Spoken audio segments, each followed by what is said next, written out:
Shang. Oh, and perfect. I totally forgot to check if you were the correct size. So if you are a good size, welcome back, everyone. Giant, so Giant, non-giant, so no giant Soph tonight. big. Big Soph. Big Soph. Perfect size Soph. Goldilocks Soph. Yeah, we're back in Ace Attorney tonight. If I can get in, we're going to be continuing Tournament Goodbyes, which is Edgeworth's case. Let's see. Let me put back in. I think we just ended the first day in court. Day one of the trial. Yeah, first day in court. So now we have to go back to scouring for evidence. Oh, by the way, too, Aria will be with us in a little while. She's got stuff to do at the moment, but she will be joining a little later, too. So we'll all be hanging out again. Right. Hooray! Okay. I totally didn't warm my voice. This is gonna be great. December 26th, Detention Center, Visitors Room. Ah, Maya. Right off the bat. Maya? Do you like me to be Maya? Hey, Nick, it's you! I'm glad Mr. Edgeworth made it through the day okay. It's a relief. Hey. Why'd you do that anyway? I don't know. I just knew I had to do something. I know I'm not the lawyer. My sister was. I got the cadence on that wrong. Whatever. It's fine. I'm sorry. Well, you did save the trial. Just behave from now on, okay? Oh, okay. What's up? Have you been questioned yet? No, not yet. Detective Gumshoe was here just now. He said, seeing as this is your first offense, we'll let you go after questioning. Phew. Oh, and he wanted me to get bail money ready. You can pay for me, okay? Uh-huh. How much? I don't know. I guess I'll send you a bill or something. Why do I picture giant bales of money every time I hear the word bail? Mia. Any luck with Mia? None. I can't get through to her at all. I tried. I really did. I don't know what to do. I think I probably shouldn't have stopped my training. She sounds like she really did do her best. I should check and see if there are any waterfalls in the local area. I wonder if I'll ever see my sister again. Well, considering I don't really have much of a consciousness whenever Mia takes hold. Well, unless someone else channels Mia. Okay, guess we'll go... Do we go... to Board Lake? We go to the office. We go to the office and ask the plant for guidance. Can we actually talk to... I don't know. She's not there, so I don't know what it would do. Something's happening, though. December 26th, Wright and Co. offices. Sure is quiet here with nobody around. Right. I had to get Maya out of that detention cell soon.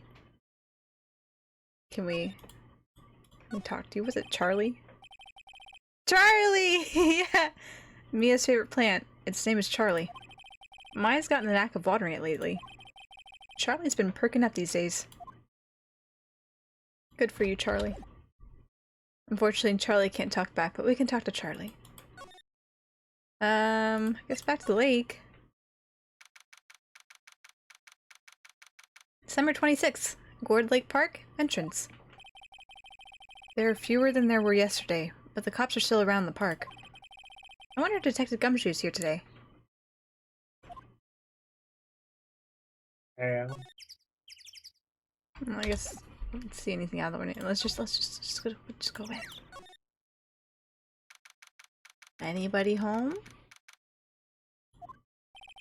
Haven't seen Larry around today at all. Probably off paying through the nose on a date with the lovely Kiance. Boat rental shop? Boat rental Keep his shop? coins in his nose. Hmm? Hang Oh. out the nose. Why would you keep your money in there? You know, Larry's kind of weird, so who knows? Boat rental shop? It looked like the boat rental shop is closed today too. Well, we're on a roll. Oh, not there. Woods. Good stream, guys. Great stream, guys. Yeah, we made so much progress.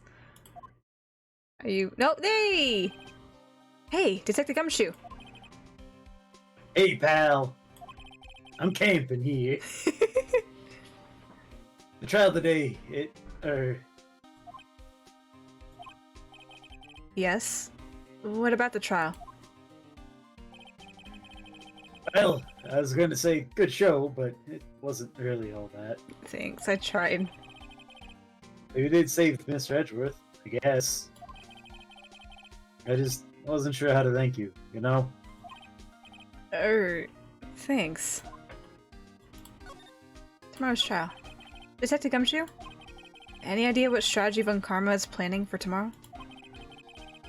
Sounds like he's bringing in another witness. You know, that's how trials work. Another witness? Oh, right. He said something about that in the trial today.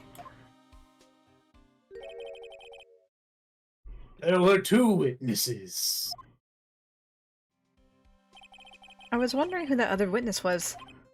Who was it? What is a witness but a miserable pile of secrets? Sorry, pal. As much as I'd like to, I'm not at liberty to divulge that information. Right. Edgeworth. Oh, right. I wanted to ask you something about Edgeworth. What's up? Is he afraid of earthquakes? I never heard anything about that before.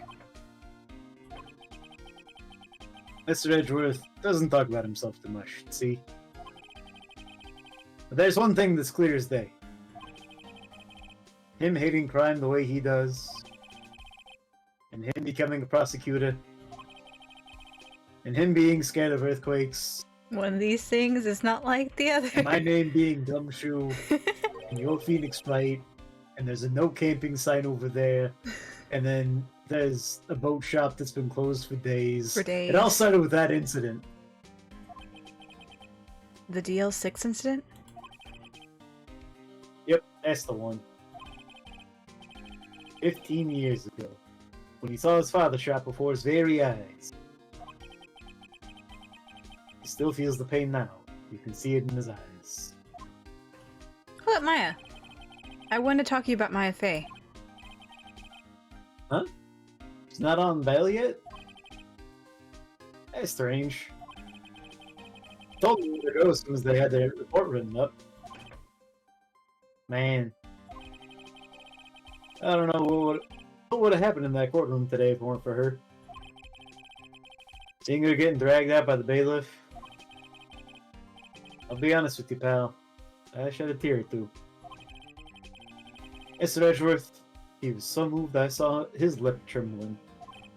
Really? Cold as ice Edgeworth? He's really grateful for what she did, you know. I'm going to head back to the station. I'll get the report on Maya and get her out of there as soon as I can. Thank you. Oh, wait.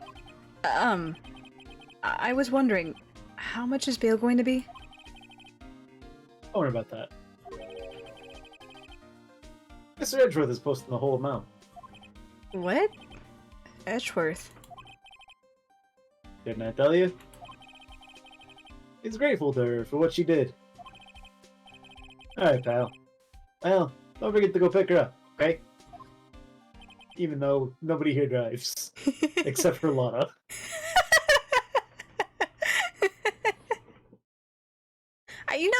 I think Edgeworth drives, but he's technically locked up too at the moment.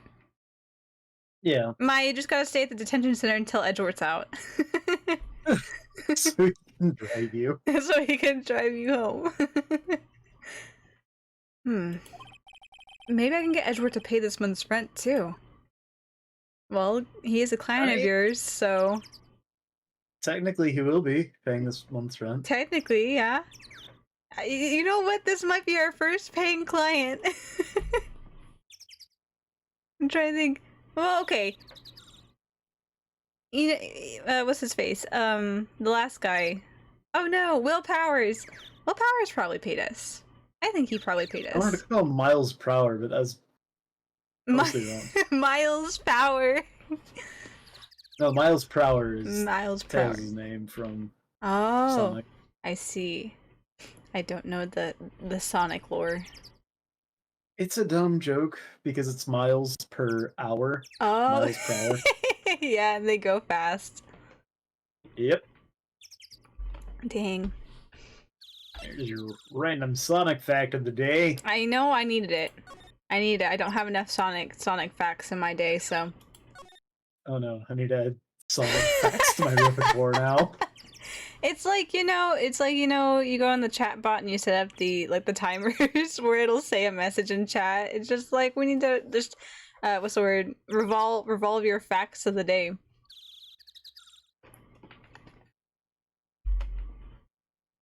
Okay. Doubtful. Yep. Should we go? Detention center? Yeah, maybe it'll be Edgeworth. Uh-huh. Or Maya's getting out. True. Hey Nick, you finally came. I was just here. They just finished the paperwork. I'm free to go. Free at last, eh? Those interrogators are really mean. They're like, okay, what did you do this time? I got some kind of criminal. Can you believe it? Well, they let you out in the end, didn't they? Hmm. Oh, that reminds me. Thanks for bail. Think Edgeworth. Huh? He posted bail for you. Said he was grateful for what you did. Mr. Edgeworth did that? I have to make it up to him. We've got to win this case, Nick. What to do? No, let me ask you, what are we going to do behind this security glass? Time to go talk to Charlie. Time to talk to who? Charlie. Charlie, yes, time to go talk to Charlie. Oops, I didn't mean to go here, but I guess we're going here now. 726, Grossberg Law Offices. Apparently Mr. Grossberg is on vacation today. Well, I guess I can come back tomorrow if I need anything. Then I guess we're going... darn. Oh, well, I guess we need to go here. Fresh air. I gotta say, freedom feels great. Behave yourself in the courtroom tomorrow, okay? Misbehaving's much more fun. It's not going to be so much fun with when Edgeworth refuses to pay your bail again. Right. I'll behave. Oh dear. Yep, what do again? Criminal Affairs Department. September 26th, Police Department. Criminal Affairs. Detective Gumshoe's not here. Gumshoe's at the scene again today. Huh? Oh, really? He's a live wire, that one. Got into a fight with the chief for not following protocol. Well, not following protocol. I bet he wouldn't help them build the case against Edgeworth. Well, I guess we're going back to the Gourd Lake. Gourd Lake. We just saw you here, Gumshoe, but I feel like we're going to see you again. There aren't many cops around today, are there? They're probably back at the precinct, working up the case against Edgeworth. Hmm. Hey, y'all! Hey, it's Lotta. Y'all really did today. Oh, what did we do now? Nah, I'm not complaining. See, I did a little thinking. A little self-reflection, you might say. I didn't mean to click that. Go back. I realize that being a witness is a mighty big responsibility. But I just went up there and started blabbering any old thing that came to mind. A lot of... So, you see, I want to make it up to y'all. Make it up? Nice trial. What do you think of the trial? To be honest, I was doing it half just to say I'd been a witness. Even though I didn't really see anything. I kind of convinced myself I had, though. I'm sorry. I know I caused y'all a lot of trouble. Well, memory is a tricky, vague little thing. Yeah, I sure know that now. I'll be fine the next time I witness a murder. Hey! I'm prepared. I'm prepared for when the next murder happens before my eyes, because that happens so often. Hopefully not. You mean the first time you witness a murder? Gordy. What about Gordy? Right! Well, the way I figure, the trial's only stoking the flames of Gordy fever. I'll get my exclusive photos and rock at the starting. Alright, Lada. You go, girl. Common Soph phrase. You go, girl. I wish I could be an investigative photographer, too. Finish your spirit medium training first. Making up. Lada, what do you mean by making it up to us? Well, you see, actually I got a bit of information for you. What? That Von Karma didn't want me to say nothing about it. Oh shit. What information? Now we're getting to the heart of it. See, I reckon we might be able to do ourselves a little exchange. Exchange? I thought this was make it up to us. Right. I propose a little exchange to make it up to you. What? Information don't come cheap, my friend. Hey, I see you think, how unsophisticated these southern folk are. It's written all over your face. Let me tell you, most southerners are way more sophisticated than you. I'm just the exception, okay? Well, what'll it be? We gonna deal or not? But what do we do, Nick? What's the deal? I feel like you have to. Yeah. We don't have any other leads, so I don't think we have a choice here. Okay, how much? Huh? You completely off your rocker? I may not be sophisticated, but I'm not trying to rob the poor. Huh? The only fair exchange for information is information. Listen good. Oh my gosh, listen good. What I need from you is information about Gordy. Whoa. Gordy? But Gordy doesn't... I mean, Gordy might not exist. Let him bring me proof that shows he don't. I'll be keeping watch from the car, okay? You see something? Y'all come to me first, got it? Okay. Right, see y'all later. Okay, Nick, let's get hunting. Hunting? You don't seriously mean... Gordy? I sure do.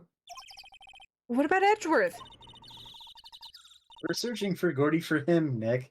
Don't you get it? Okay.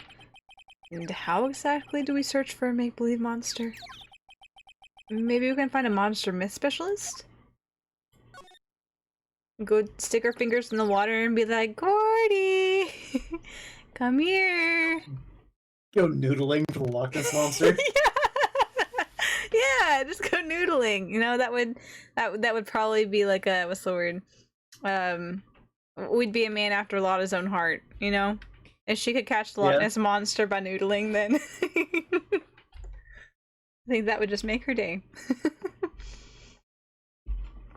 Also, we have a very big steel samurai blow up here.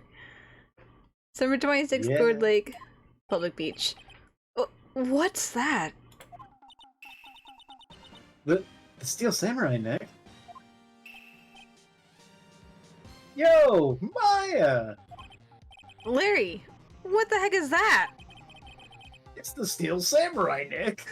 Don't you know? Oh, it was my girl Kiance's idea. She was all, if you, like, put this here, it'll be, like, really cool. Dude, she gave it to me along with the banner. Wow. That's real impressive she could find those for you. Well, she knows a lot of people. And that show's finished now, so she got them for free. Right. Edgeworth. Yo, Nick! What happened with Edgy?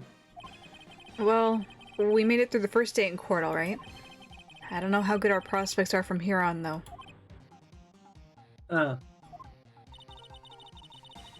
Hey, Larry, did you know Mr. Edgeworth's secret weakness? He's terrified of earthquakes. He acts like a little boy. Huh? That's weird. I don't think he was ever like that in school. No? Really? Well, we were only in the same class for a little bit. He transferred schools pretty quickly. Transferred? Right. When the DL6 incident happened. Doesn't look like Larry knows about it, though. The big samurai. He's kind of stupid. Just a little. Hey, Larry. When did you get that big thing? Huh? Oh, the big guy? I've had that for about a month, yeah. It's a big hit with the kids. You do not seem too sure on Sure about that, he seems a little uncertain. Why wasn't there yesterday? Huh? Huh? Oh, right. The compressor was busted. Compressor? Yeah, it's that little unit on by my hot dog stand. That's what I used to put air in the Steel Samurai. It broke a little while ago, so I sent it in for repairs.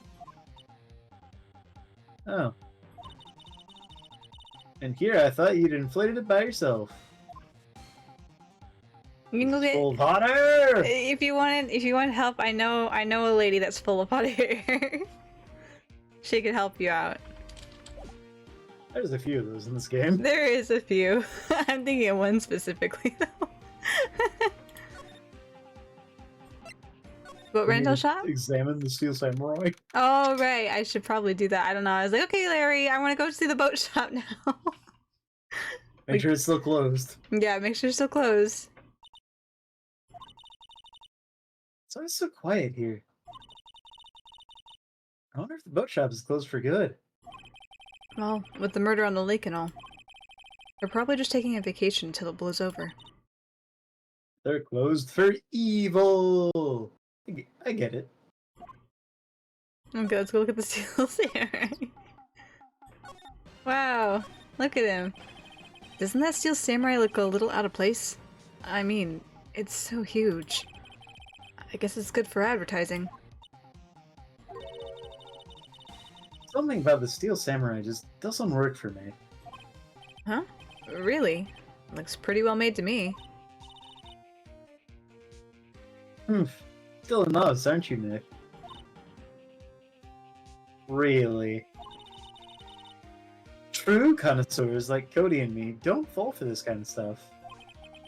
These Steel Samurai fans are obviously in a league of their own. Trash can? The trash can's empty. At least the place is well maintained. I'm pretty sure that's what it said before. Hot dog stand? Yeah. I can't get over the samurai dogs. The original samurai dogs, no less. Hey man, whoever calls their product the original first wins. Why don't you add world famous to the sign? Hey, good idea. What have I done? You're smarter than Beyonce. What's this machine? That's a compressor. I need to fill up that balloon there with air. Huh, neat. Just got repaired yesterday. Man, what a drag that was. Those flags look sadly out of place here. Flapping listlessly back and forth in a cold wind under a cold sky. I don't know. I think it gives the place kind of festival atmosphere. It reminds me of the War of the Eyeglasses. I'm sorry, what? War of the Eyeglasses. The war? You and me both, Phoenix. The war is the what? Huh? What? You mean you don't know the War of the Eyeglasses? What the heck is it? Our local fair used to do it every summer. Huh. I guess we're the only ones. I ask again. What the heck is it? The world may never know. Don't worry about it. Don't worry about it. Wow. Gourd Lake is really big. Yeah. Say, Nick, why is it called Gourd Lake? Oh. Well, a long time ago they used to grow gourds here. Whoa, no way! That sure is because the lake looked like a gourd when viewed from above. Maya's got the memory of a goldfish. Memory of a goldfish. You know, like an hourglass shape. Well, it is shaped like a gourd actually, but that's just a coincidence. Oh, okay. Yeah, they had that whole conversation the day before. They did have this whole conversation. Hey Nick, benches! Let's take a break. Maybe have a dog. I think not. It's too cold to sit and eat hot dogs out here. Wimpy city boy. You should try standing under a freezing waterfall sometime. That's definitely gonna work out. Phoenix activates spiritual powers. You know what? It's either death or spiritual powers. High risk, high reward. Yeah. I almost didn't see that signpost. Left, boat dogs, right, exit. Okay, I think we looked at everything again. Wait, we talked to Larry. Talked to Larry. Do we have anything to show Larry? Look at this photograph! Look at my attorney's badge. You want to see a gun, Larry? I forgot his shirt had eyes on it. I think I noticed that one of the past streams, and I totally forgot about it until you spoke about it. And you mentioned it just now. I'm like, what? You know what? They are staring at me. Like, we had a whole conversation with him, and I only just now was like, oh, hey, there's eyes. Oh, hey, there's eyes. Hey, you know what? We don't have to make the comment of my eyes are up here because you didn't even notice his eyes down there. It's Larry's misaligned nips. Poor Larry. Got so much going on. Okay, let's And see. yet, not enough going on in his head. So much going on, but at the same time, nothing going on.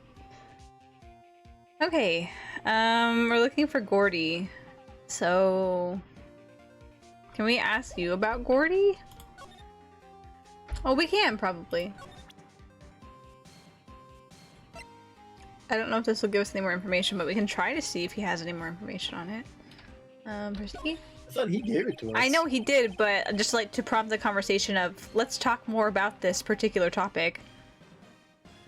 That's the guy that's selling my dogs faster than I can cook them. Do you think Gordy really exists? Nah, I think somebody probably saw something else that they just thought was Gordy. But I'll keep selling samurai dogs until the truth's out. Cool. Do Great you think chat. Gordy likes hot dogs? I don't know. It depends if it's a fish. The fish over here by my house, like we have a pond out back, a community pond, and it's catch and release. And if you take some hot dogs and you microwave them a little bit and put that at the end of your hook, my gosh, they will bite like crazy. You are guaranteed to catch a fish. Yeah, it's weird, but we had tried with just like regular lures and bait and stuff like that first. And there was this older guy that was always fishing out there, and he's like, "Hey kids, you should try hot dogs." And he's like, "The hot dogs will always get them." And we tried it. Sure enough, they started biting immediately. So maybe Gordy does like samurai dogs. He could like a samurai dog. Great talk, Larry. I guess potentially go somewhere else. I don't know where to go looking for Gordy. Gordy information, wherefore art thou? Do you want to talk to Edgeworth? Potentially. About Gordy. About Gordy? Edgeworth, tell me about everything you know about Gordy. September 26th, Detention Center, Visitors Room. Looks like Edgeworth is in questioning. Let's come back later. Guess so. Criminal Affairs Department's Gumshoe here. You available, sir? I thought he went down the lake. Nope, never mind. Yeah, I don't... Hey there, pal. What's up? You look out of sorts. Wait, you didn't go and do something that's going to hurt Mr. Edgeworth's case again. What do you mean again? Whatever. Have a seat, pal. I'm here for you if you need anything. Besides money, that is. That's what Yeah, go Edgeworth to is for. Edgeworth for that. Same brain cell. Yep. Investigation. Tell me about the investigation. How is the investigation proceeding? It's not really. We have another meeting coming up. We're supposed to talk about Mr. Edgeworth's motive. His motive? See, Mr. Edgeworth's father died in the DL6 incident. And the guy who got the lone suspect declared innocent was the victim in the case. Robert Hammond. They're saying that's why Mr. Edgeworth shot him. And Edgeworth never talks about his past. I bet they'll drag that out and hit him with it in court tomorrow, too. Poor Mr. Edgeworth. Poor Mr. Edgeworth. I gotta admit, it doesn't look good, pal. Gordy. Let's talk about Gordy. Let's just break the tension here. Say, Detective Gumshoe, you know Gordy? Monster down in Gourd Lake? Not personally, no. Or he likes hot dogs. Well, we're looking for it. Huh? Are you out of your minds? Listen, Yes. listen here. Eek! You got time to go wild monster hunting? How about doing a little questioning for me then? Oh. Detective Gumshoe is scaring me, Nick. Gumshoe, listen here. I gotta lay it out for you. I told Detective Gumshoe about the deal with Lotta. Nick, try telling him sooner next time. Sorry. I mean, Maya could have opened with that too. You know, Maya, you had this information as well. You could have divulged. I see, pal. Sorry for shouting at you. Okay. I, Detective Gumshoe, will aid your search for Gordy. Thanks. Huh? I'll loan you one of our newest secret weapons for finding evidence. Secret. Really? Secret. Called a stylus. You can take whichever one you want. Secret weapons? Okay, give us the goods. Hold on now. Everything in due time. First, let me show them to you. These are our best and brightest. Introducing secret number 1. Missile.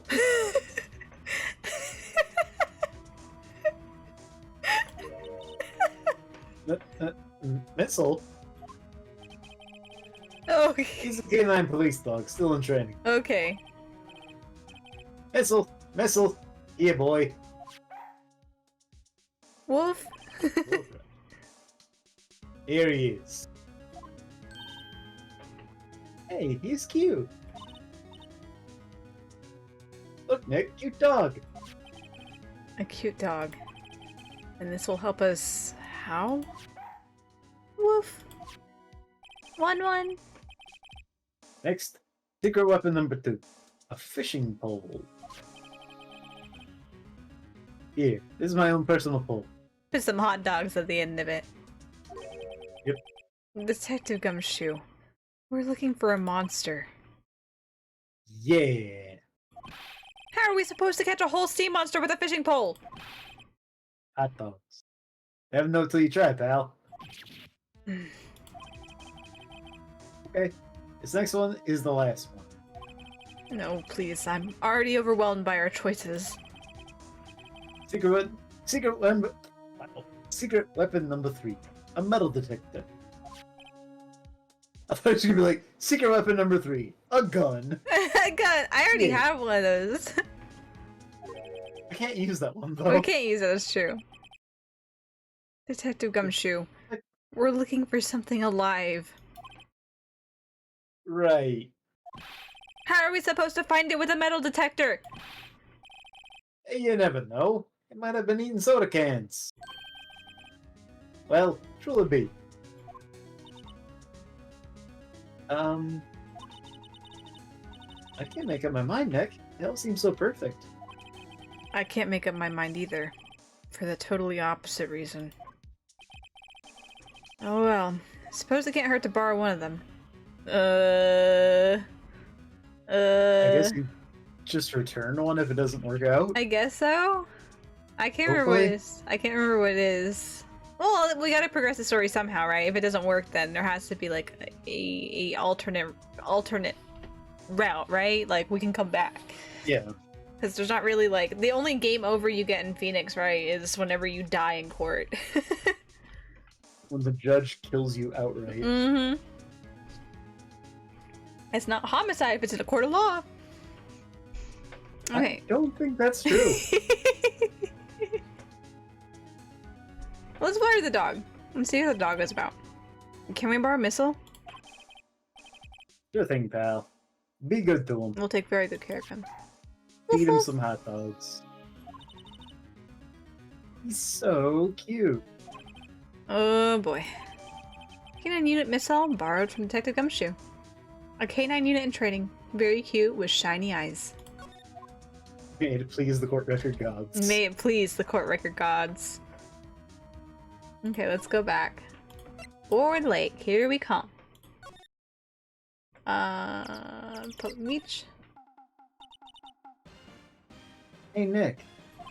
Hmm? Missy's been acting strangely. Missile? Oh, right. That little creature, the detectives. You can say it's a dog, Phoenix. It's alright. How do you forget that you have a dog with you? Maybe he's not holding the leash. Maybe it's quiet. Could be. It is supposedly well trained, so. Hey, I love little doggies. Good boy, good boy.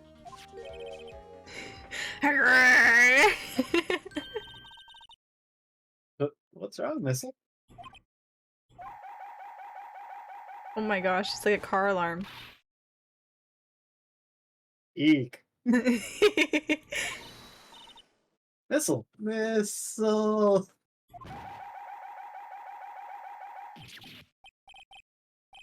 Whoa. Stop that thing. Cannibal. It's eating the dogs.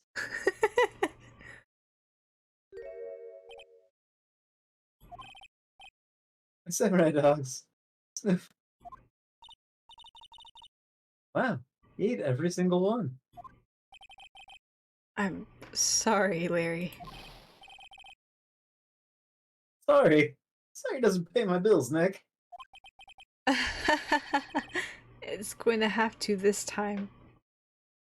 Hey, you know what? Consider repayment for defending you, a few months back.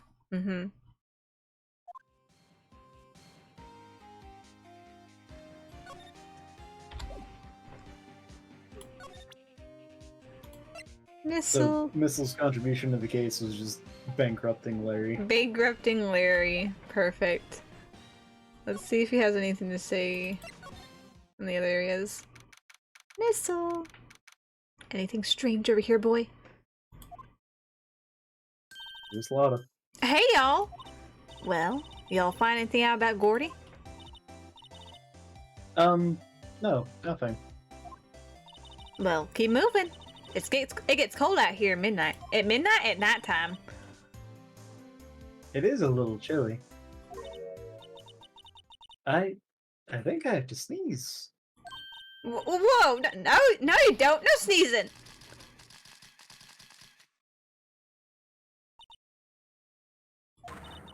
I told y'all no sneezing! See, I set the camera to respond to things a little softer than a bang. You'll trigger on one of Von Karma's finger snaps now. Oh, I'm sorry. You're not allowed to have any bodily functions, Maya. Yeah, well, sorry's nice, but how about my film? Nick, hey, the lady. What happened? I learned something in today's trial, that's for sure. Testifying serious business. That's why I decided not to talk about that case anymore. Huh? Whoa, did you say you had information about the case? Tell us that at least. Like I said, I'll trade it for the dirt on Gordy. Gordy. What are you gonna do if Gordy doesn't exist? I'll quit being an investigative photographer. What? After all, I only have one photo to my name so far. Was it a good one? You bet.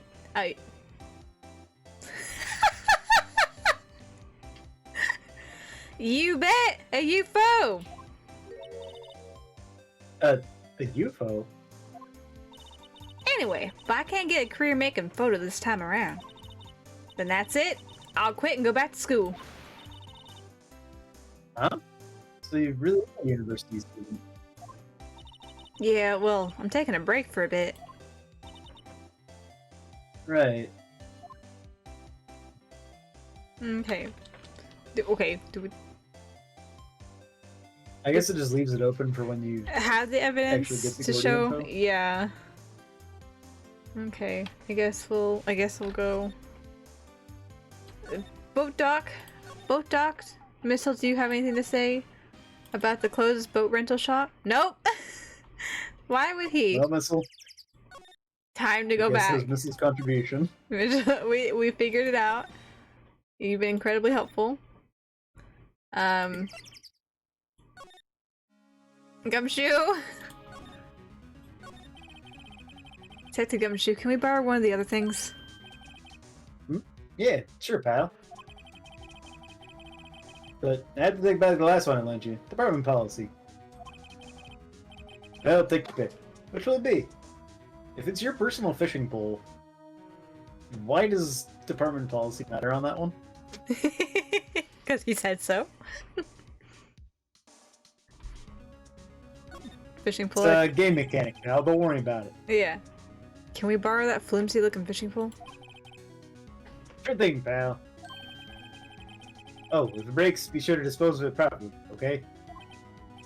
Right. Fishing pole borrowed from Detective Gumshoe. It just makes it sound like he's anticipating you breaking. Yeah. Hey, at least he's warning us. No, not Gore Beach.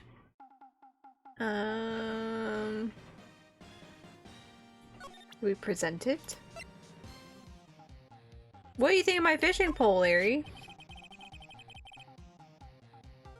You know, you can't catch many fish in this lake. Have you tried hot dogs? Mm-hmm. And not after small fry. And after the biggest fry of them all.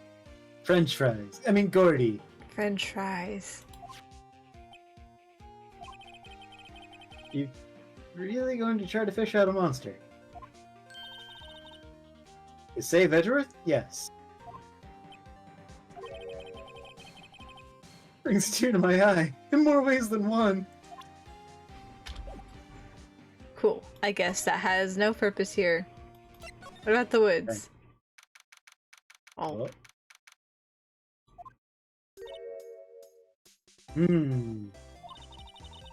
Okay, Nick. This looks like a good spot. A good spot? For what? Time to do some fishing. She's serious. What are you gonna use for bait? Oh. Yeah. Oh. Lawyer's badge. I figured something like this would happen. We should have brought Missile along with us too. At least then we'd have bait. Nick, how could you? I'm kidding. I'm kidding. Some jokes are better left untold. Oof. She hit me. She hit me. Okay, watch this, Nick. Just try not to reel in empty cans or boots, okay? I thought it said empty covers. Here we go.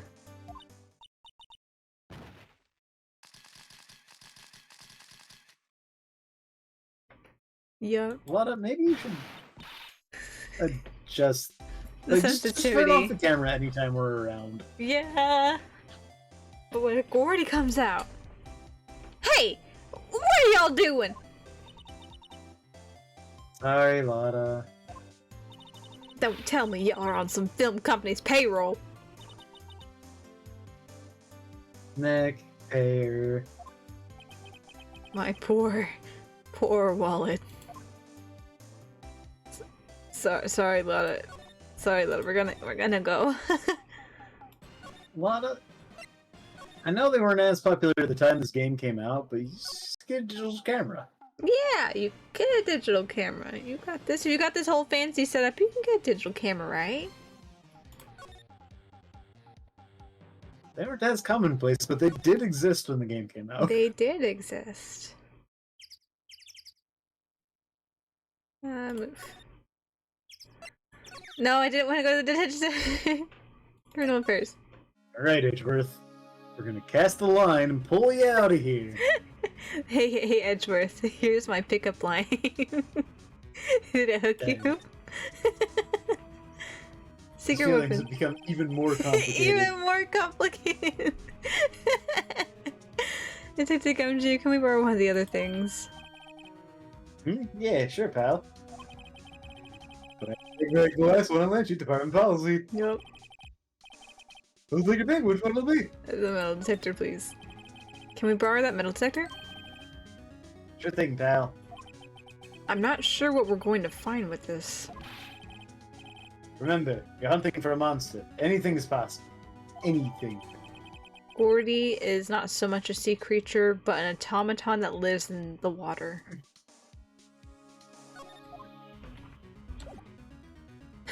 Achievement unlocked, Secret Weapons 3.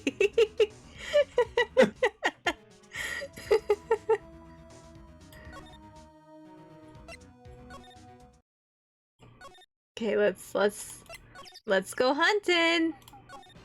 I wonder where it's gonna be. Time to wake up. Nick! It's beeping! Metal detector's found something. Sure is loud enough about it. Whatever it is, it must be in those bushes. Go check it out, Maya. Why do I have to check it out? Because you're the fun sidekick. You got this. Nick. Look. Uh-huh. An air tank. Huh. The valve looks broken. I thought it was Gordy. Maya, first of all, why would Gordy be in the... Why would Gordy be in the bushes? And second of all, why would a metal detector react to a sea monster? Oh. Huh? There's something wrapped around this air tank. It looks like a string of flags? Well, we might as well take it with us now that we found it. It's heavy. Air tank of dubious value retrieved. Larry, you know something about this. You know something about this, sir. What? An air tank? What about it? Larry, I wanted to ask you about this tank. Is it yours? Say, is this air tank yours? But why would I have a thing like that? Look, see how there's a string of flags around the tank valve? It's just like the string of flags around your steel samurai there.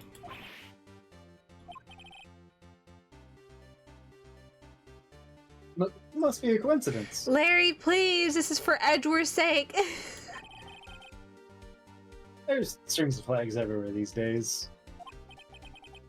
But, like elementary schools. And used car dealerships. I'm just thinking about that kitsune. The nine-tailed fox with the with the car dealership. The car dealership. What's the word? The sock men that blow in the wind. Wacky waving inflatable tube arm people. Whatever the whole thing is. Yeah.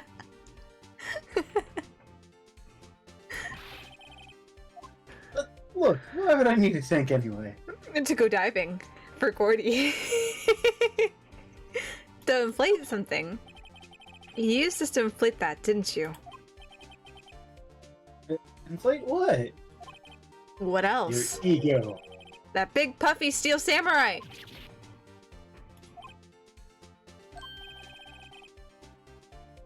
Now, why would you go asking me a question like that? Looks like I hit the nail on the head. Why is this a cross-examination? Cause he's Larry. Right. Actually, see, the compressor I always used was on the Fritz. I know. I tried using the tank to inflate it, just once. And, it didn't go so well. As I suspected. Ask more about the tank. It didn't go so well? Yeah. Do you think you could be a little more specific? We have to press the statement. Yeah. Come on! Look, it's embarrassing, so I really don't want to talk about it. The judge isn't here with us. I can badger you as much as I want. I can badger you as much as I want, Larry. Manny can't save you today. Tell us! Fine.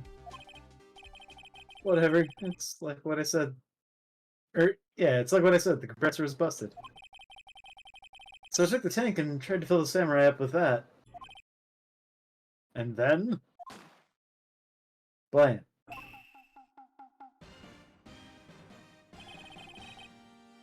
The valve busted open and made this incredible noise. That tank there took off like a rocket. I took my poor deflated steel samurai with it. What? Up into Gore Lake? Sure scared me out of my gourd, that's for sure. Is the steel samurai Gordy? I think the steel samurai is Gordy if I remember. If I remember correctly. Is this enough information to go talk to Lotta now? Do we have to talk? Flying air tank. Tell me about the flying air tank. So the tank and the steel samurai you were trying to fill up flew away. What happened next? Well, all that happened on the 20th or so. The 20th? A week ago. Now, as far as I could see, the tank went flying out into the lake. So I went out every night in a boat looking for it. I mean, Fiance gave me that steel samurai after all. And when did you find it?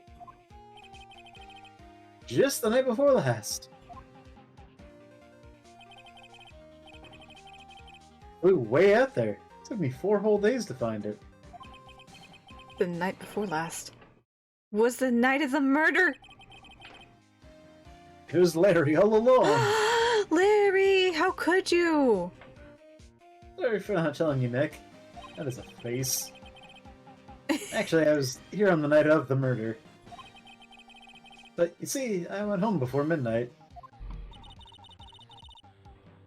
So you didn't know about what happened? No.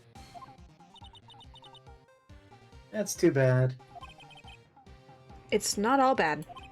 We've solved one mystery at least. A mystery? Maybe we should go tell her. Lotta. I've got some information for you. Gordy. Well, Mr. Lawyer, I've got the info y'all need. Y'all got the scoop on Gordy for me yet? We found him. We found him. Huh? Gordy? Oh, we found him already. What? I haven't seen any monsters yet. Y'all for real? Gordy really exists? Wait, I need proof. You get a photo? I have proof. Of course I have proof. Of course I have proof for you. No fair, Nick. It was when I went to the bathroom, wasn't it? That's when you made contact with Gordy. Yes, I called him on my cell phone. Enough jabbering already. Let's see your proof. You just... Well, that doesn't really show me. Should we show her this? I don't know, I was kind of going all along the lines of just being like, haha, we found Gordy. It was the Steel Samurai all along. I don't think we have a Steel Samurai. Let's try this one.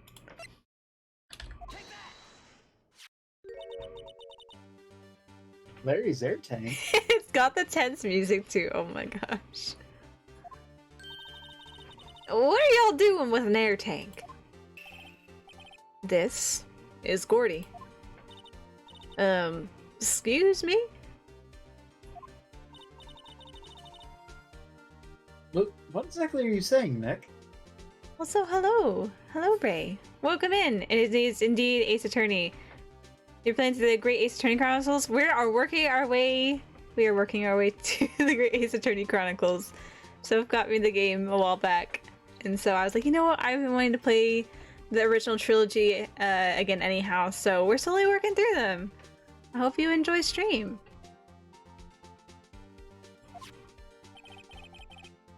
There's a stand near here. A hot dog stand. There's a giant inflatable samurai doll there. About a week ago, an idiot, who happens to be a friend of mine, tried to fill it. He used the air tank, and when the valve blew, the tank flew into the lake. Apparently it made a pretty loud bang when it flew. A bang?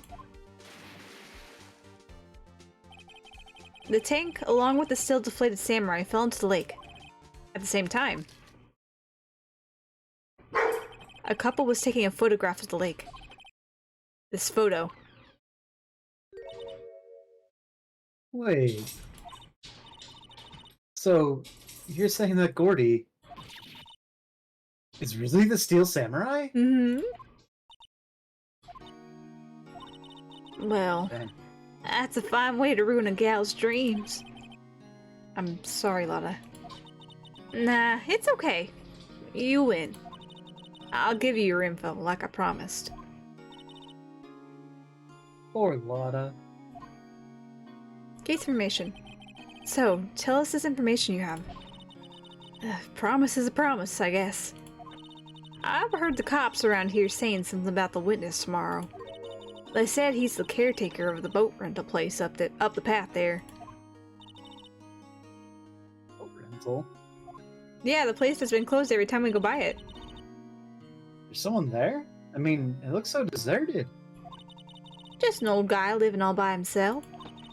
Y'all should go check it out. Thanks, Lotta. We will. Let's get cracking, Nick. Hold on. Something else? Yeah, the night of the murder. My camera clicked twice, you know. Wait, so you have another photo? Well, yeah, but there's nothing in it at all. Just the lake. I figured it wouldn't be much use as evidence, so I kept it to myself. Well, it might not be helpful at all, but here, take it. Second lake photo added to the court record. Bye now. Y'all take care. Time for me to pack up and leave. Y'all take care now. Y'all come back now, are you here?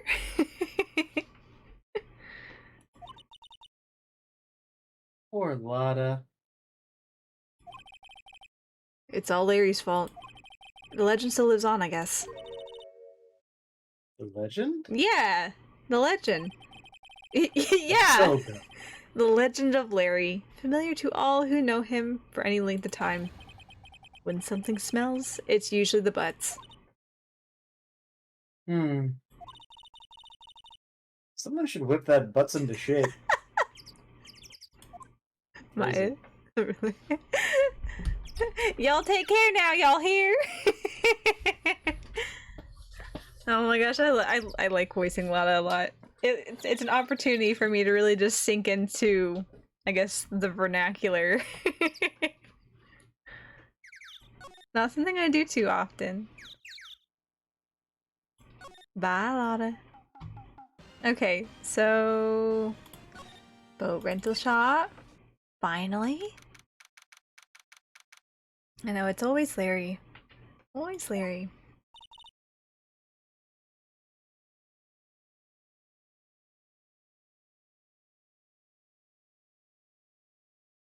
You good?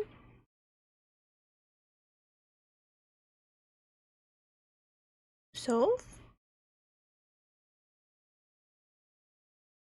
Soph disappear. Buttons was eating crap out of the backyard. Ah, yes. Buttons. I figured it probably was something. Also, do you want me to take Maya since we're about to meet the caretaker? Sure. Hey, Nick. This is the boat shop that Lotta was talking about. You're right. Doesn't seem to be anyone around at all. Well, let's go check it out anyway. Wow, look at the store. A small boat rental shop. Doesn't look like anyone's around. They're probably closed because of the murder.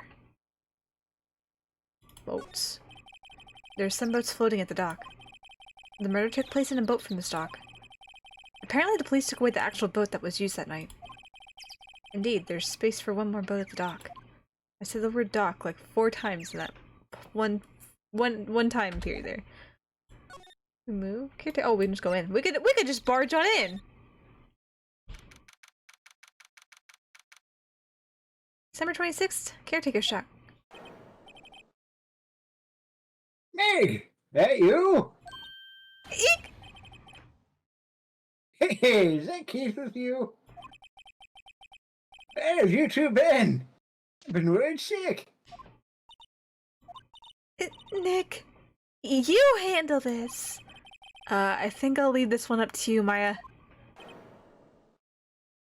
Hey! Yes? Well, you made up your mind, have you? My... mine? You'll run the pasta shop when I'm gone? Pasta? Glad to hear it, glad to hear it. Make an old man proud. When you kids left the house, I didn't know what to think. How am I supposed to keep this place running, an old man like me? Ollie, the kids are home. Hello? Hello? What? Nick! What was that? A parrot. The one on that perch. Keith! Yes? I'll leave the wet noodle in your capable hands, sonny. Please don't put your wet noodle in my hand. Nick, what's the wet noodle?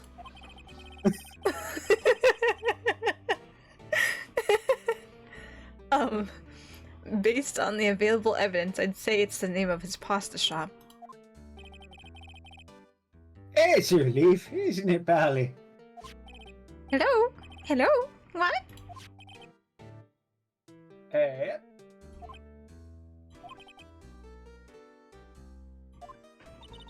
He fell asleep. I guess he's relieved. Can we talk to him about your pasta shop?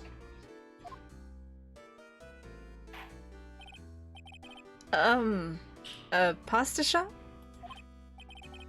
Hey, yep. You think the wet noodle will live on when I'm gone? My father started it, you know. So that makes you two the third generation. Meg, Yes. Mara, let's start with the secrets of dough tossing. Dough tossing? You too, Keith. Yes. You'll be the best pasta wrangler the West has ever seen. Pasta wrangler? The West? Isn't pasta from Italy? Meg, Yes. you know the best pasta's always been made west of the Rockies, don't you? Right. Of course, everybody knows that. Nick. Huh? How long do we have to keep up with this all-in-the-family charade? This old man must know something about the murder. We're not leaving until we find out what that is. What about your boat rental shop here? Your quote-unquote boat rental shop.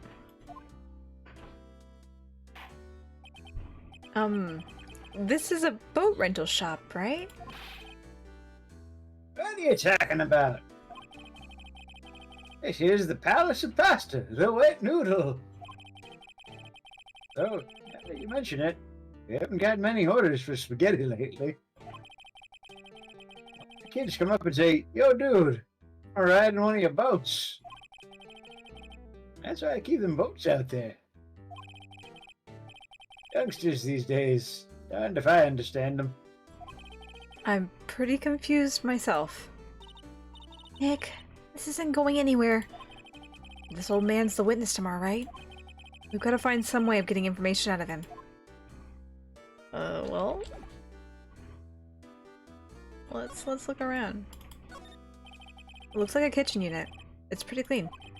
Funny, he doesn't look like the type who'd keep things tidy like that. You're forgetting Nick. He's running a pasta shop here. Ollie! Wow! What an amazing parrot that is!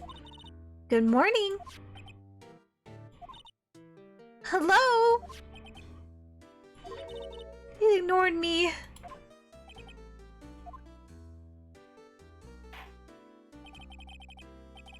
What? You forget, Meg? You gotta call her name first. Her name? Howdy, how you been? Hello? Hello? What's going on? See? Neat! So the parrot's name is Polly? Parrot added to the court record. Too bad all she can say is hello. Oh, Pally can say lots of things. You just need to know the secret words. Polly, tell me... Polly, tell me everything you know about the murder. What have you seen with your Polly? The secret words. We have secret word? Polly! Polly! What's your name? Polly? What? Cute! Mai's found a new friend. What about the kotatsu? Look, Nick! He has an electric blanket on his table! Looks warm. That's a great idea! We should do that at the office! We can sit down with our clients, snug and warm, and drink hot cocoa. And what? Talk about murders? Aw, you're a party pooper, Nick! Wow, there's lots of various fish in Gourd Lake, aren't there? Something's funny, Nick. All these fish are saltwater fish. Yeah, Gourd Lake's obviously a saltwater deposit in the middle of land, right? Yeah. Yeah. Because it's definitely, for sure. Wow, he has television in here too. That's it? Look, a little safe. It's locked. Garbage can? Nope, we already looked. Television. Fishing pole? This fishing pole looks expensive. Cool. We looked at everything.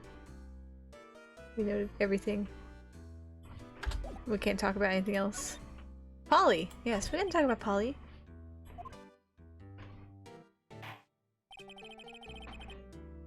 My memory's gotten worse of late.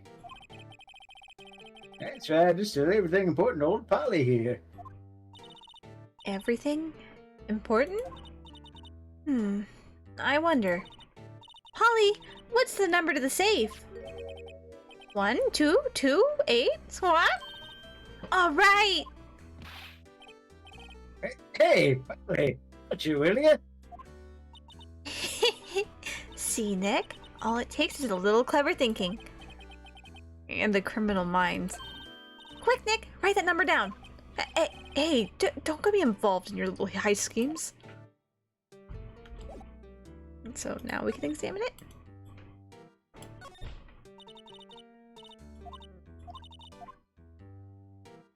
We have the code. Do I need to do something else first? 1228. Maybe we just can't do it in front of him? Maybe? Maybe? We talk to Polly more? No, probably not. What's your name? Nothing has changed.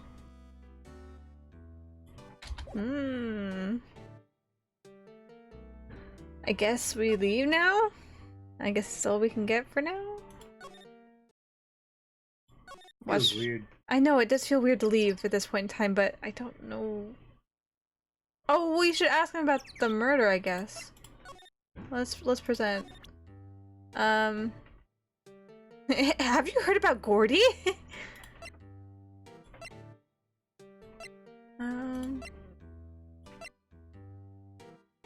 I guess the autopsy report, because that's just the case? I mean, nothing can go wrong. So. Yeah, it's true. Listen here, Keith. Remember that tricolor pasta we were talking about? Rainbow-leoli. I figured out the last color we should use. Indigo blue. Indigo blue? That didn't seem to work the way I thought it might.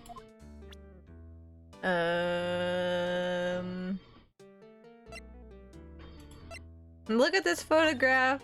No, I don't want to look at this photograph. I want this man to look at this photograph.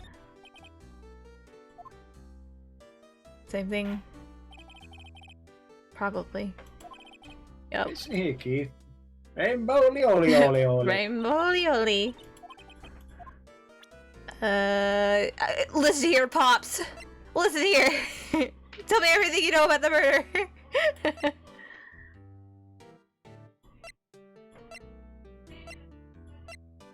I don't know. I feel strange to leave on this note, but I don't know what else we would do.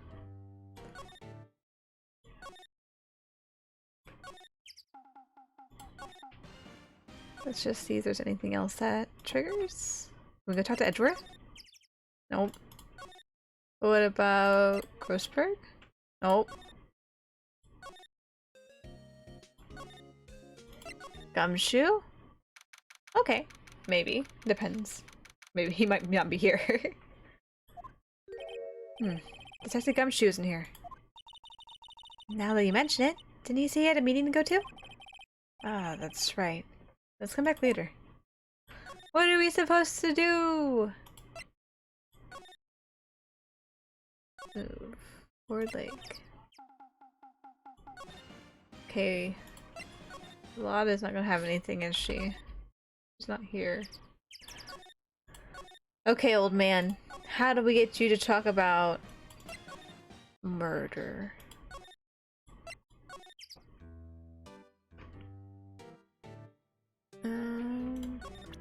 Present. Have you heard about Gordy?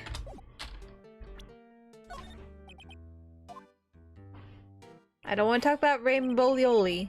No, I don't want to talk about Rainbow Lioli. Hey, Keith! Check out my rainbow aioli! I'd rather not, thanks. Look at my wet noodle! Flopping about! It's safe in your hands, Keith.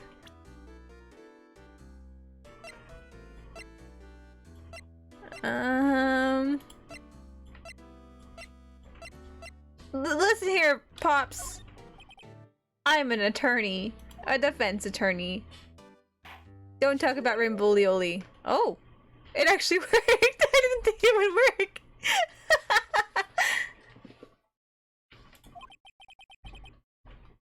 That a lawyer's badge?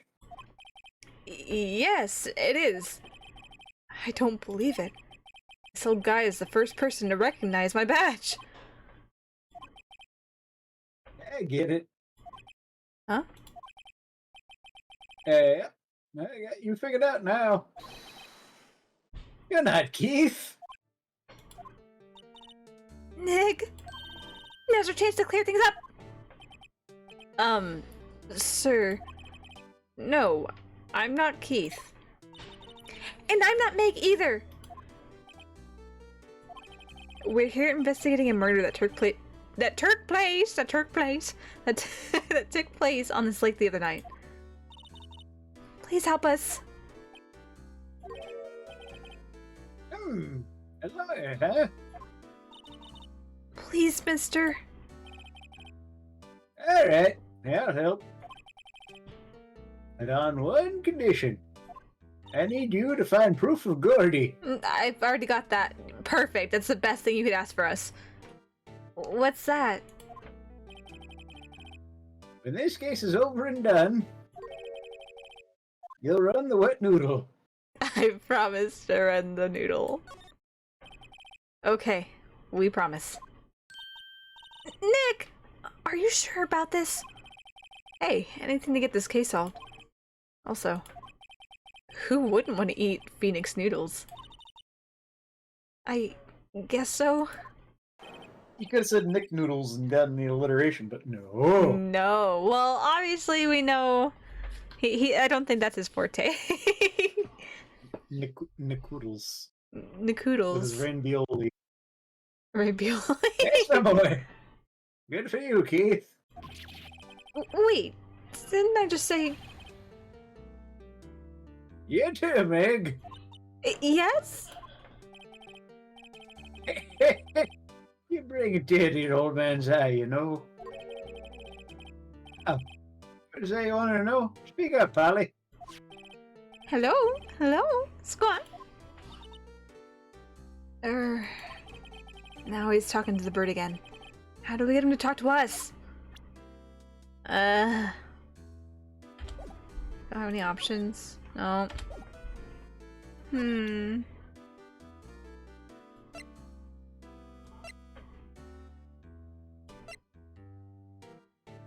Talked about the badge.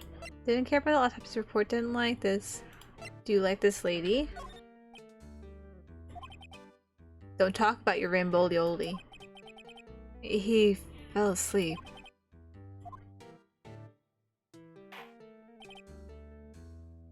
Oof. Okay. Didn't like Gordy. What do you think of this bullet?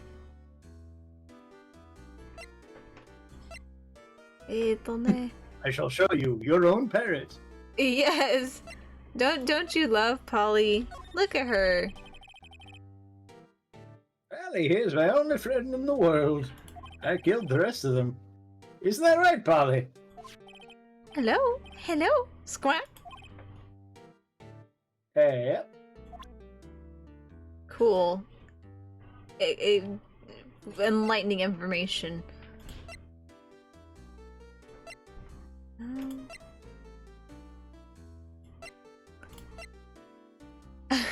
I like how it says second lake photo, even though chronologically it would have been the first lake photo. Yeah. I don't know what else to show this guy. Yeah, look at this. Well, Hmm?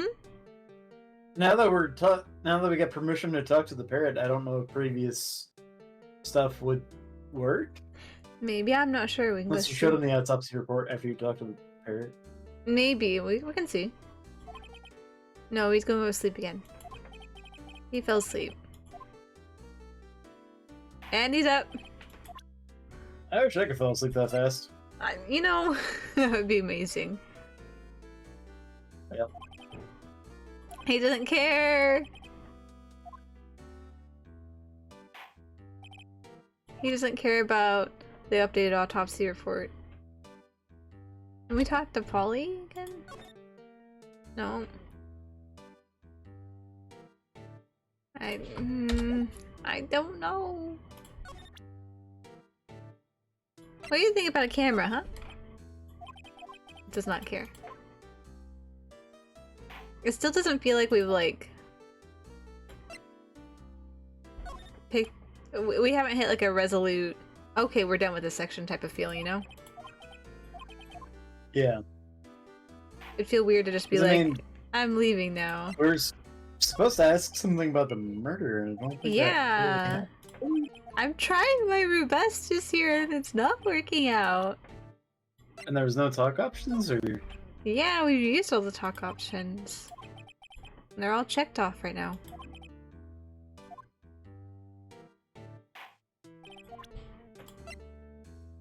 What do you think about metal detector?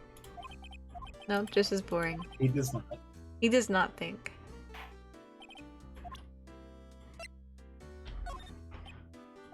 Nope. Can't present anything to him. I guess we are done. 'Cause I presented everything and these are all... We've done them all. Well, I guess we're gonna leave pretty... What do we even do though? Do you have anything to say? No. I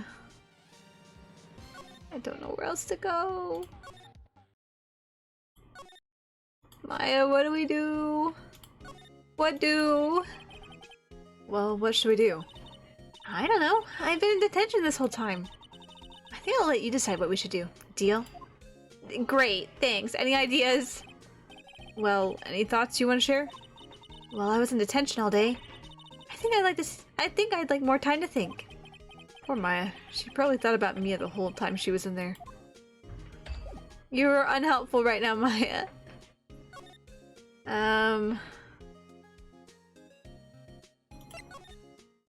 Nope. Nope. You can talk to your husband. Can't even do that. I guess it's still in the lake. What do we do though? Not checked off, but I'm pretty sure this is all gonna be the same flavor text.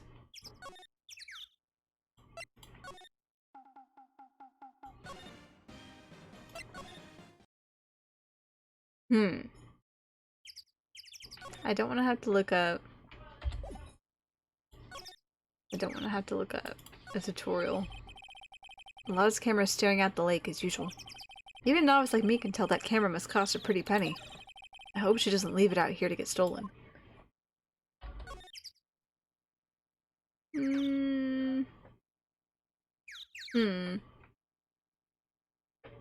I know that those are her. Immediately packed that camera up as soon as everything went down. Yeah.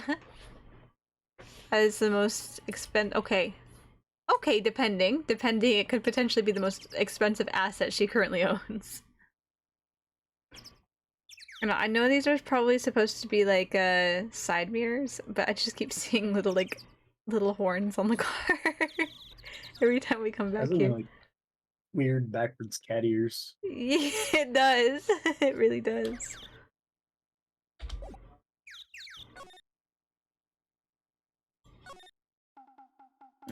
Is it outside? Let me examine.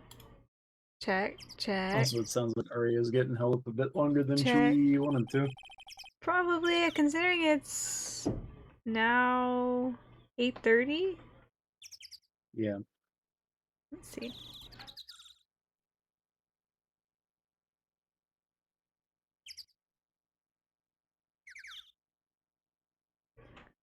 Badu.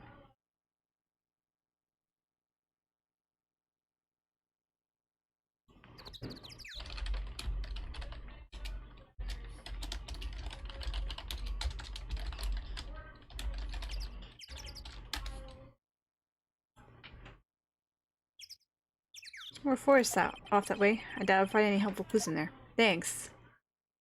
I don't know where else to go from here. Old man. Clearly, we need the dog. Yeah, old man. Old man, tell us your secrets. Tell us your secrets so we can continue forward.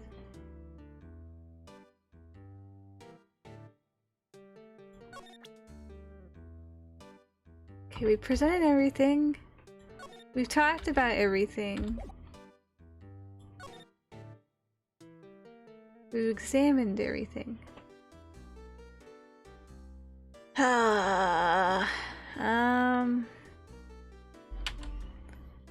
Probably time to relent.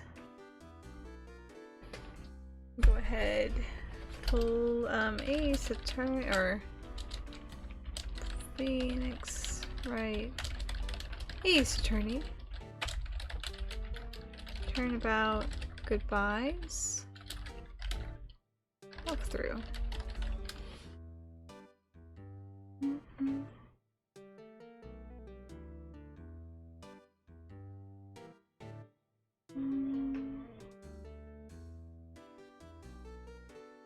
Walk through. There it is. Get down to our correct trial. That's probably that one. I saw a gun.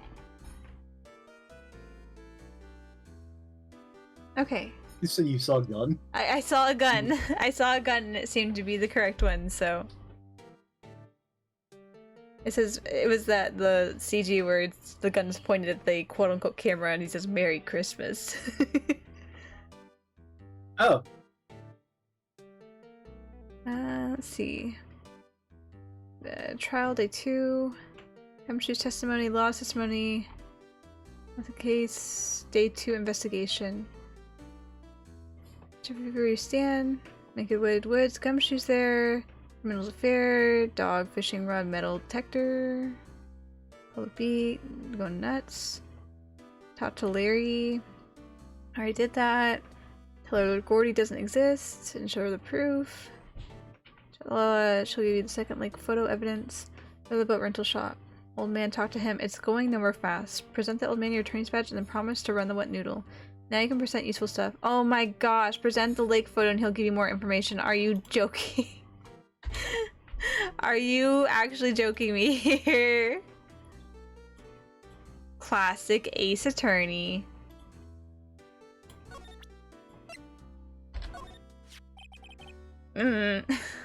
Yep. I've seen this. You know something about this, sir? Keith. Yes? It's okay. You can call me Dad. Dad, you know something about this? Yep. The other night, out on the lake. Yes? Yes? I know all about that. I've seen it. What? Tell us! Tell us what you saw! There's the guy that got shot. Well, I suppose. Hadn't you taken over the shop and all? Yes. Tell us what you saw. I forget the time, but it was pretty dark outside. Probably night. Yep. It was after midnight, but okay.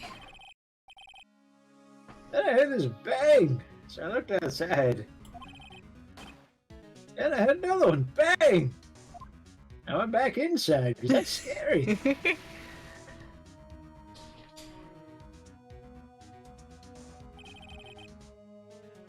A little while later, this boat comes back.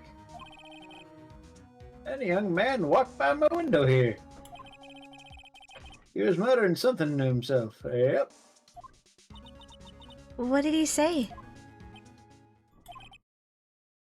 Yep. I forgot. Perfect. I'll remember tomorrow by court. Promise. No, we need, wait.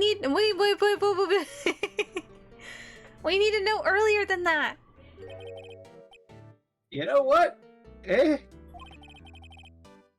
Real Terry was just here.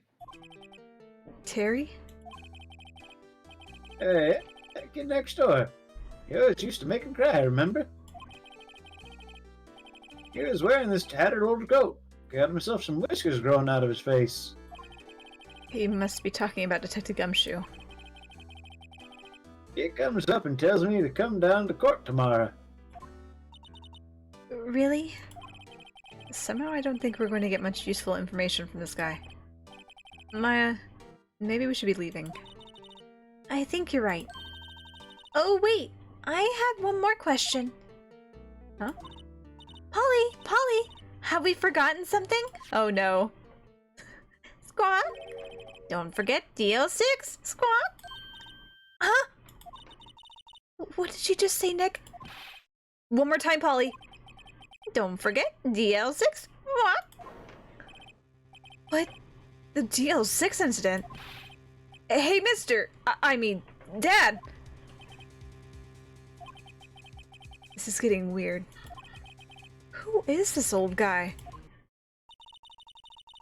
Why would that bird Polly know about DL6? We have to figure out who that old man is. Oh. What? He locked the door from the other side. Who could that old man be? I think I need to do a little more research on this DL6 incident. Maybe I should ask Detective Gumshoe. Gumshoe, we did it! We did our thing. Are you out of your meeting?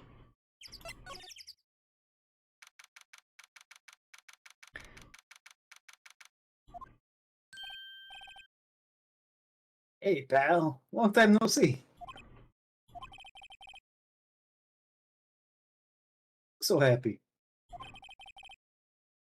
What's wrong this time? Actually, we wanted to ask you something.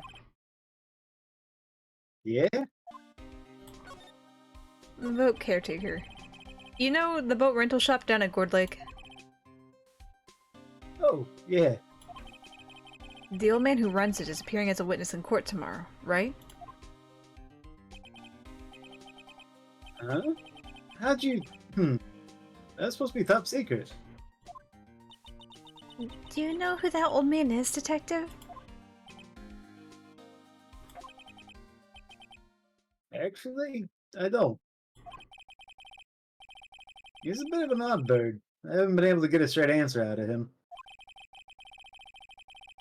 I had to say at first that he wasn't persuasive enough to stand and testify as a witness. That's why we called Miss Lotta Hart yesterday. As for who he is, we have absolutely no idea. Sounds suspicious.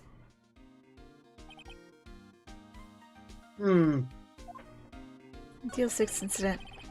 Detective Gumshoe, please help us. Please help us. Please help us. I can speak. Please help me speak. Probably that. Oh.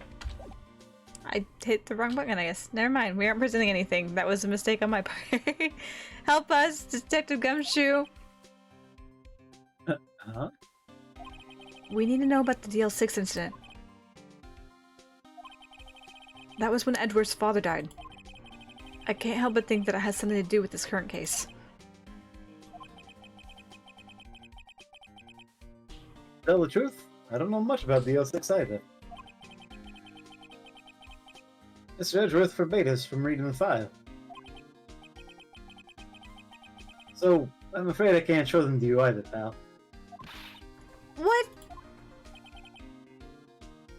However, if you can convince me somehow that the DL6 incident is related to this case, well, I guess I'd consider opening the file up.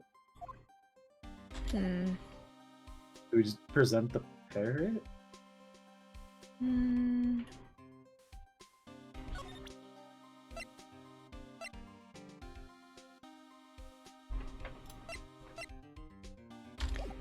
Maybe we go talk to Grossberg to get at least a little information, and we can be like, aha, that connects to this. I mean, the parrot was the one who said DL6. It was, I know. Yeah, we'll try. It's not gonna hurt. Look at this bird, Mr. Detective Gumshoe. Was that a parrot? The old man at the boat rental shop's parrot. The parrot knew about that incident. That incident? DL6. What? And you were gonna go talk to Grossberg? I was gonna go talk to Grossberg. I just know he has his finger in that. So. Polly, have we forgotten something? Squawk? Don't forget DL6. Squawk? Huh? I'm pretty sure that old man must have taught her that word. Yeah, but how would the old man know about the DL6 incident? If he was involved. Wait. What if that old man was connected to DL6? Nick, you think he might be?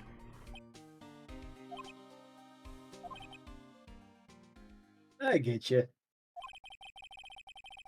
Sounds like you need information on the DL6 incident. That's what I've been saying. Through there's the station's records room. I'll give you special permission to go in and find what you need. Alright. Way to go, Detective Gumshoe. Okay, Nick. To the records room! I guess it's time we face Edgeworth's past. Records room. December 26th, Police Department, records room. Wow! It's amazingly dusty. 10 years of files and 10 years of dust, I guess. Well, let's find that DL6 stuff, quick! 15 years ago. Both me and Edgeworth were 9 years old. We were almost through with 4th grade when he suddenly transferred. Because of DL6? Nick! I found out where the file is! Oh, thanks. Just let me know what you want to know about the DL6 incident. I'll go get the right file. Let's see the summary. Well, first I have to get a handle on the main facts. Like a summary. Right. Summary.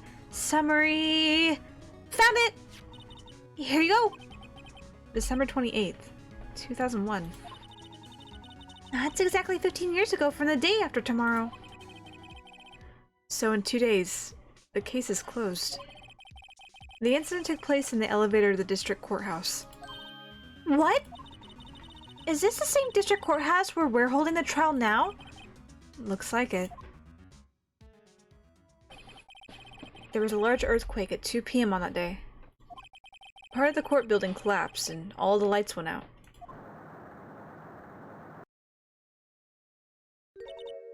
Wow, that was some earthquake!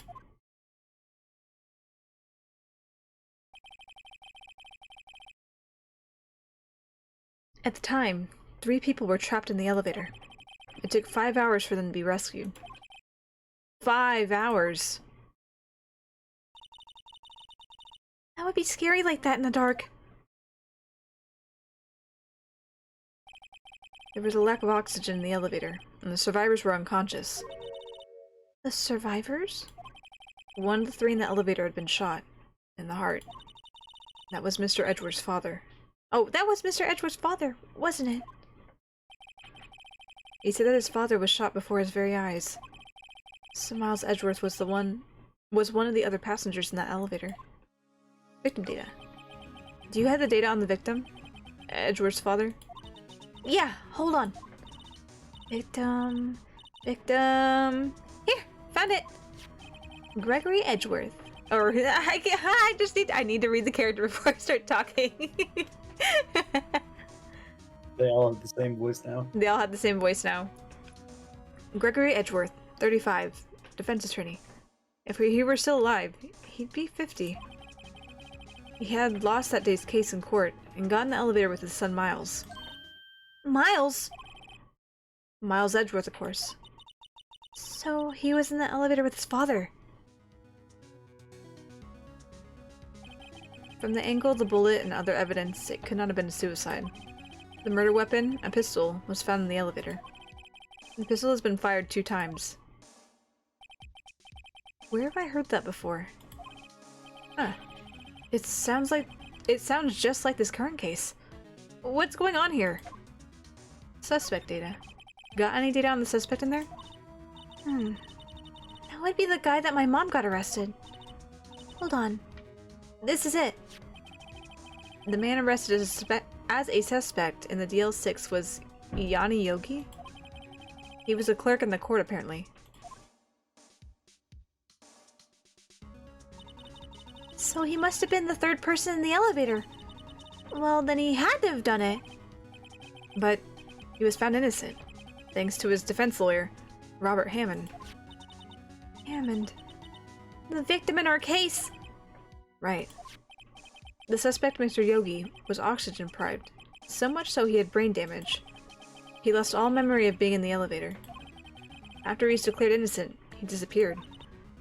Where could Yogi have gone to, I wonder? He may be closer than we think.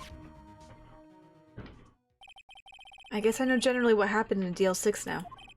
I still don't know what sort of impact the whole thing had on Edgeworth. Nick, are we going to take the whole file? There's too much! We'll never get it out! You're right. How about we just take what we think we'll need? DL6 case file adds the court record. Light edition. Right. That's probably all we'll be able to find here. Now all that's left is the trial tomorrow. I wonder how Dad will do in testifying in court. To be continued. Right now. The DL6 abridged. DL6 abridged. Yes, please save. Save.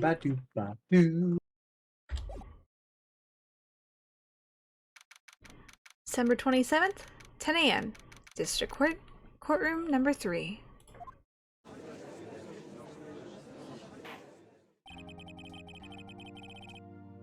Court is now in session for the trial of Mr. Miles Edgeworth. The defense is ready, Your Honor.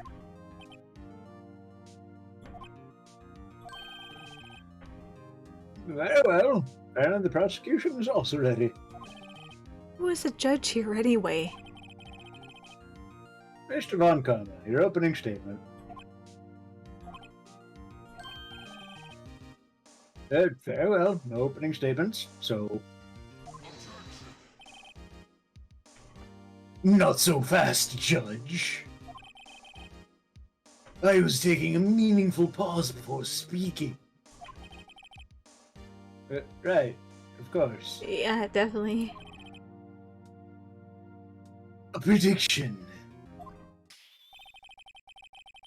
Today's trial will end 3 minutes from now.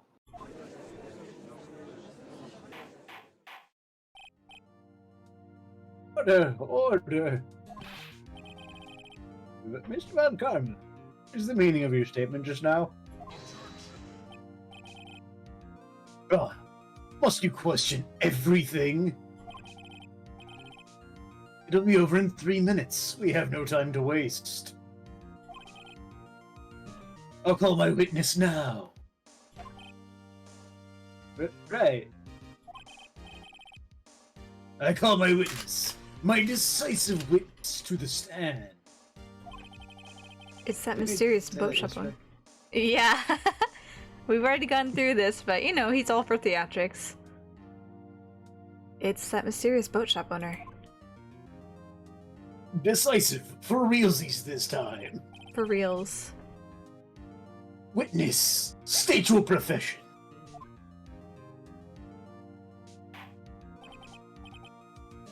I'm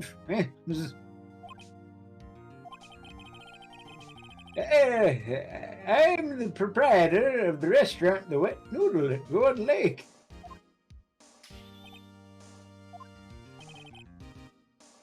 And I also rent boats. The night of the incident, you were in the boat rental shop, correct? Yep, I was. Please testify. Wait a second. We still haven't heard of who this old guy is. Hey, who is this man? Wait a minute. The witness hasn't stated his name yet. Because I did not ask him, Mr. Wright. Bah! I am a sheep now. I predicted this trial will end in 3 minutes. Stop asking trivial questions and cooperate. Yeah, right. The witness will now state his name. Huh?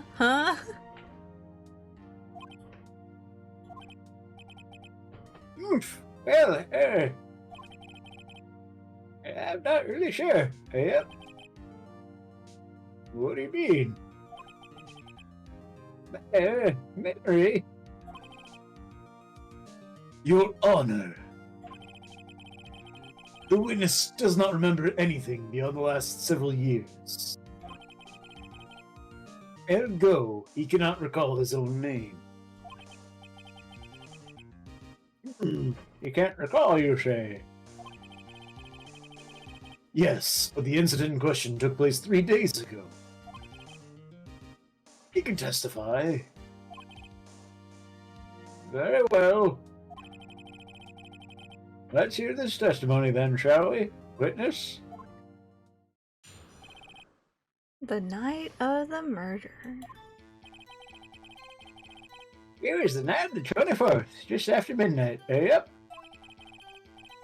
I was in the restaurant where I rent boats, as usual.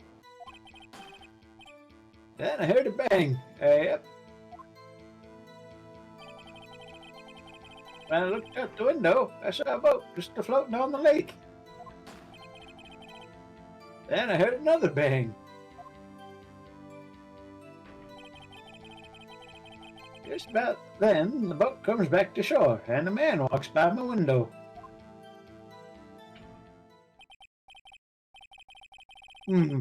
Well, I'd like to begin the cross-examination.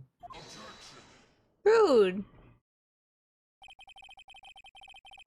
There is nothing to question in my witness's testimony. Ergo, no need for cross-examination. Objection. Besides, there are only 10 seconds left before our 3 minutes are up. Well, you better count them down. Judge, your verdict, now. Yes. No. Mr. Wright? Nah, I'm gonna skip this cross-examination. He said he wanted to end it in 3 minutes after all. What if we found Von Karma in contempt of court? What are you saying? Of course I'll cross-examine the witness. Very well, you may begin. Wrong. Excuse me, Mr. Von Karma. 3 minutes just passed. Mr. Von Karma, please don't interrupt the court. I am a fussy baby man. Yeah, I see. Well then, let's just take our time. What a great response. You may cross-examine the witness. Okay, Mr. Old Man. I know there's a lot of lines where the judge is supposed to be like flabbergasted and like put on the back foot because of Von Karma. But I like to deliver them differently where he's just like sick of his shit. Mix it up a little bit. Okay. It was the night of 24 just after midnight. Yup. The restaurant, migrant boats. Heard a bang. Let's just go through all of them. We'll press all of them. Because it's not gonna hurt. Did the autopsy report say before or after midnight? Or did we get an updated one that said sometime on the 24th or 25th. Okay. So we don't know I exactly. thought at one point someone said like shortly before midnight, but I guess Maybe. I'm not sure if we have it something. documented though as a thing. Yeah. 2 gunshots just after midnight. Okay. Okay, let's press everything because it's not gonna hurt. Just after midnight, you say? Hey, just around then. Are you sure? Pretty sure. Yep. When I talked to you yesterday, you were rather vague about the time. I'm surprised you seem so sure about it today.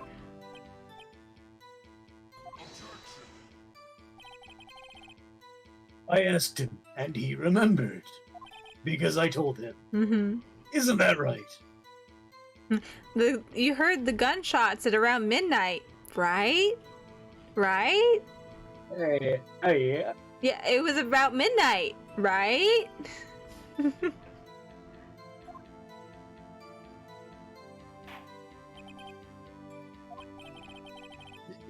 Don't glare at me like that. Hey, I remember it clearly, I did. Yep. You see? Continue. Mm. I had my thinking noodles for breakfast. Now I can remember stuff. Oh my gosh. Now that's using your noodle. Hey. E. Is there anyone who can verify that? Well, I guess Polly could. That's not good enough for a court of law. That's right. Exactly what's not good enough. Your Honor, this Polly is a parrot. A parrot? Don't be so hard on the girl, Keith boy.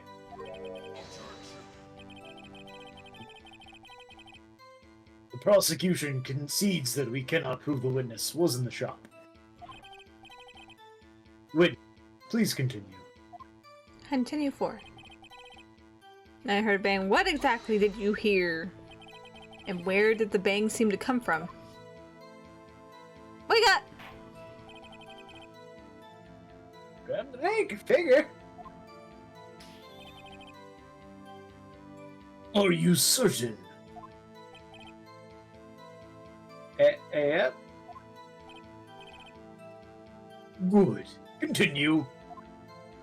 I've never noticed that Von Karma has earrings. Yeah, I was thinking about that too last stream. I was like, this man that's like a complete, like a stick up his ass, and he's got earrings in. Doesn't seem like it, but he does. Also, thank you for the follow. Piglin Arts? Piglin Right. Arts. Thank you for the follow. Welcome to the stream. I hope you enjoy it.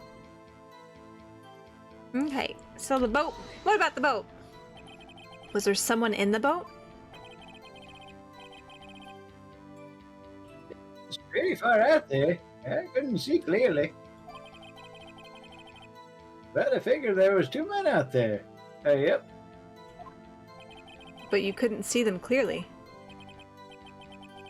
At the time, that is. At the time. Tell me about this bang. So you heard 2 gunshots total? Yep. That's what Lotta said in her testimony yesterday. Man walks by my window.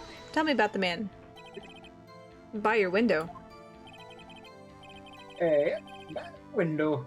Right outside the window of my little shack. And? Wet noodle. The wet noodle, yeah. Scan. Could you see the man's face through the window of the shack of your wet noodle establishment? Yeah, the fog was pretty darn thick, but he was right there in front of me. I saw him. Here's a rather important detail. Please add it to your testimony. Don't tisk tisk tisk. Tisk tisk. Don't click your Tisk tisk tongue. tisk tisk tisk. Stop! No! Tisk tisk. No! I have a bad feeling Tisk. about this.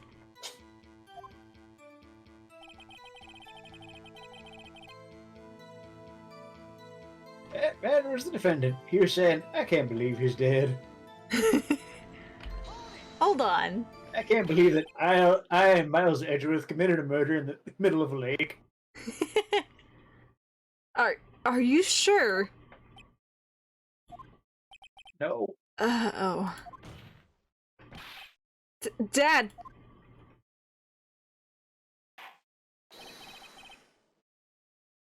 Dead certain, Keith. He said, I can't believe he's dead, as he was walking by, too.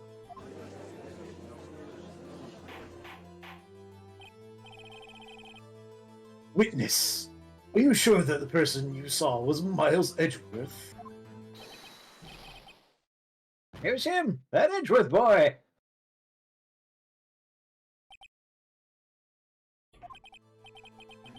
This sounds like decisive evidence to me. I see no room for doubt. That's... no. Von Karma. He lured me into this He lured me into cross-examining so he could set me up to fail. For a fall. I can read. Can you stop clicking your tongue? Nick, I don't like the way things are going here. Everyone in the courtroom's glaring at us. I'd better act quick or this trial's gonna be over. Oh, I guess we raise an objection? Because it's subjective? Your Honor, we proved in yesterday's trial that could not have been Edgeworth who fired that gun. Mr. Wright, are you referring to the fingerprints from Mr. Edgeworth's right hand found on the gun? And the photograph showing a man firing with his left hand? Exactly. Well, I have a doctored photo right here. Gosh damn it. That is easily explainable. He could have wiped his prints after he fired. You're ignoring the truth of the matter here. I'm the one ignoring the truth of the matter here. Everything in this witness's testimony is true. I mean, strictly speaking. Yes. Yes. But in like the in the most vaguest of senses. The judge is lost in thought. What should I do? You know, it's never good Miles Edgeworth was smart enough to wipe his prints after he fired the gun. But then he picked it up with his right hand and wasn't smart enough to wipe those off. You know what? Never give the judge too long to think, because he gets lost. And never give him too long to think. Your Honor, the witness claims that Edgeworth said, I can't believe he's dead. But his word is all we have. If he were telling a lie... Mr. Wright, in a court of law, the evidence tells all. Apparently, you have yet to realize even this basic fact. If you say his testimony is a lie, show us proof. Nick, do we have evidence? It's no good. There's nothing I can do. Are you sure? To be honest, I don't know what to do anymore. Please. Can you hear me, sis? Please. Need your help. Nick needs you. Tisk, tisk, tisk. 3 minutes was perhaps too high an expectation. However, 15 minutes isn't bad. This must be a new record. Enough! Witness may leave the stand. And he's dead. This court sees no reason to further prolong the trial. nor is there any need for more time to decide the case against the defendant. This case is extremely clear. I see no room for misinterpretation of the facts. What? No.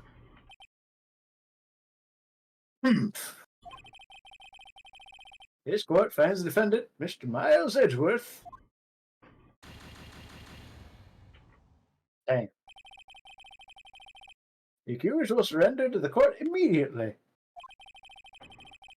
To be held pending trial at a higher court within a month from today's date. That is all. This court is adjourned.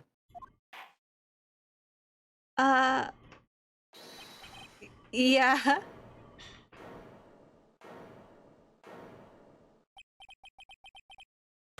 Who was that just now? Me! Larry Butts. Huh? What? Oh my god! I was joking.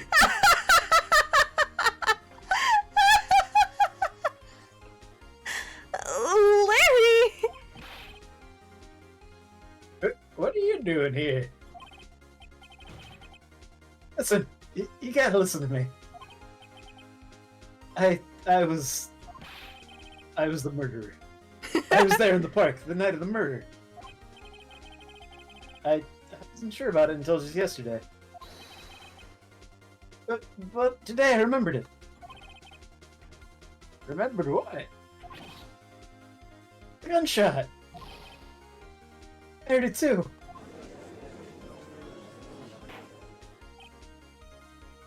Order!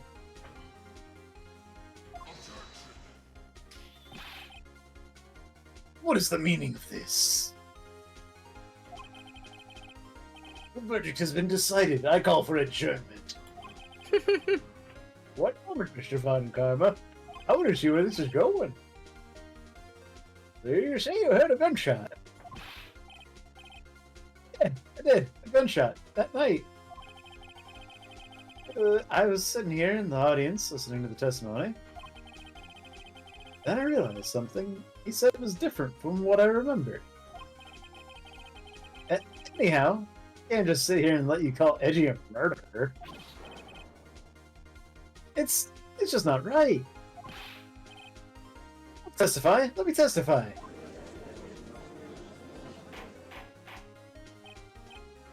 Order! Order!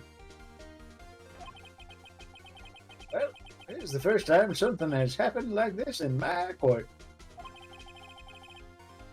I'm not quite sure how to proceed. Judge, you've already given your decision. The trial is over. Nick, this is it. Larry's given us one final chance at this. She's right. Only it wasn't Larry. It could make things even worse. Mr. Edgeworth was just declared guilty, Nick. It doesn't get any worse. You're right. Okay. Your Honor, if there is another witness, it is our duty to hear him speak. Right here, right now. A waste of time. You've reached the end of Tisk 1. Insert Tisk 2. The verdict cannot be overturned.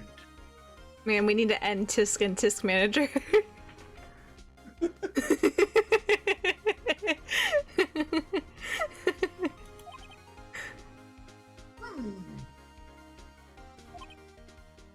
Have you ordered the bang bang gavel so you can shut your mouth? Allow me to speak my opinion. In all court proceedings, it is our duty to prevent an inaccurate verdict. In order to make sure no mistakes have been made, every witness should be heard. What is this? I withdraw my previous verdict of guilty.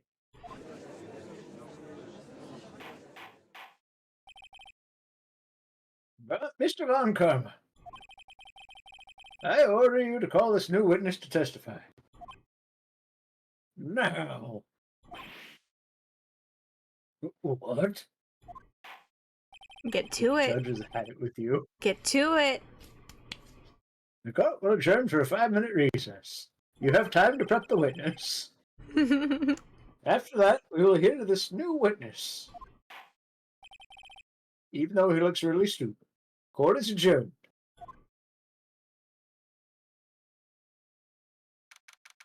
December 27th, 10:28 a.m. District Court, Defendant Lobby number 2. Phew. That was too close. Sorry to keep you on the edge of your seat like that, Edgeworth. I've seen worse. Yeah, right, Edgeworth. You're sweating bullets. I just wonder what Larry plans to stay in there. Larry was at the lake that night? Yes. He said he went looking for the Steel Samurai balloon that flew into the lake. Oh, right!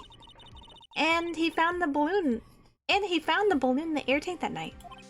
Yeah. Hey, Edgeworth? Huh? You said something right? Yeah, a lot of things. You seem out of it.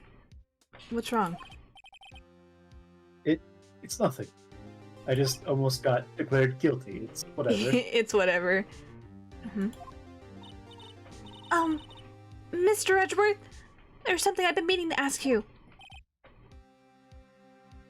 It's not. Why are your fingerprints on the murder weapon? Oh.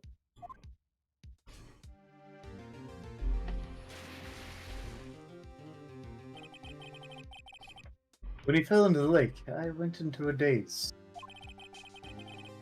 I couldn't understand what had happened. I couldn't think straight. Then I saw the pistol lying before the boat in front of me. I picked it up without thinking. I didn't have a reason, really. I see. Right. Yeah? This might be our chance. Our chance? Von Karma has only ever run perfect trials. Perfect trials. Perfectly prepared witnesses, perfectly complete evidence. That's the secret to his success.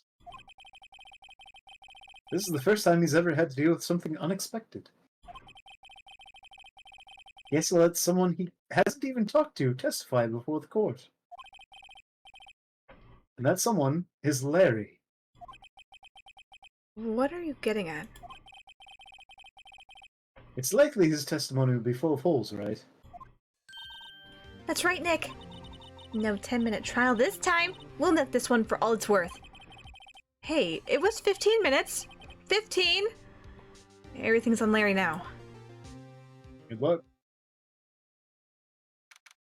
December 27th, 10:35 a.m. District Court, courtroom number 3. Alright, Larry. Court is now back in session. Witness. Please testify to the court about everything you saw. Night of December 24th. Right. Leave it to me. Please, Larry. Don't mess this one up. I hate to admit it, but you're our last chance. But Carmen didn't even have time to prep his witness. I just hope Edgeworth is right about this being our big break.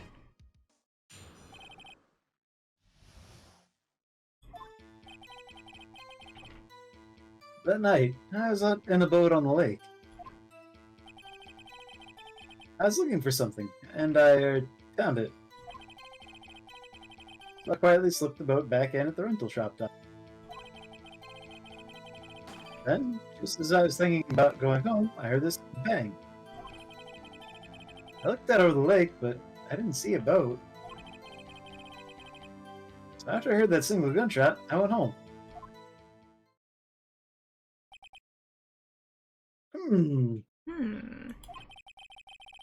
That was an unusually vague testimony, even for this court. That's pretty standard for Larry, though. Just give me a second.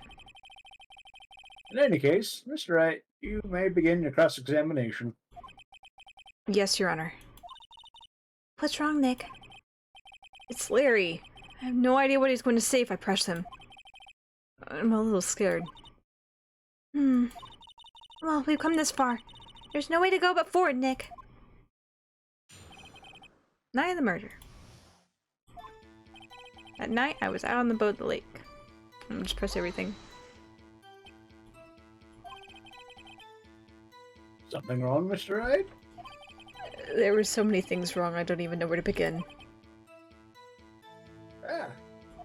Well, okay. First of all, what time was it? Oh, it was after 11 when I went out on the boat. By that time, everyone had gone home for the night. So I waited until the coast was clear, so to speak. And why were you out on a boat at such a late hour? I was looking for something and I, found it. What is this something, Mary? Looking for something? Yeah. Mr. Bunch, what was it you were looking for? What the witness was searching for is irrelevant. Most likely he was hunting for his Gordy. Oh gosh! All alone out in the middle of a lake. Accidental Larry prophecy. Indeed, it was an accidental Larry prophecy.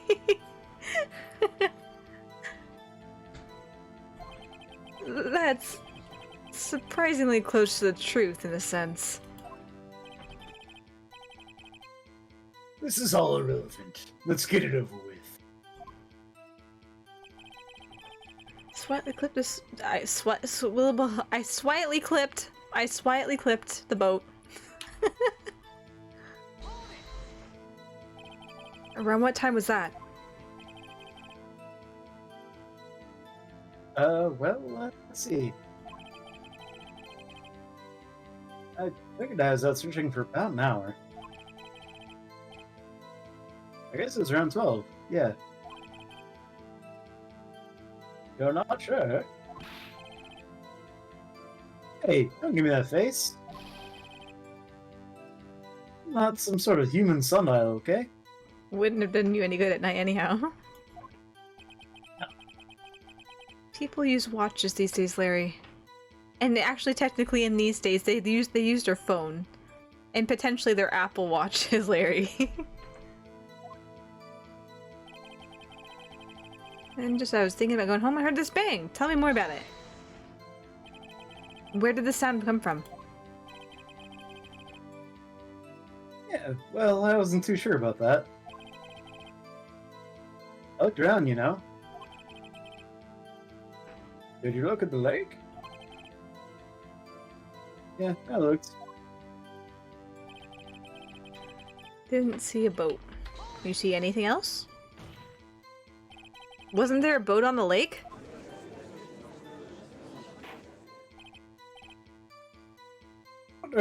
Order! Well, Mr. Butts? Whoa. Everybody just calm down, okay? I mean, it was real foggy that night. I'm not sure whether there was a boat out there or not. Oh, okay. No problem. That's just the most important part of this case!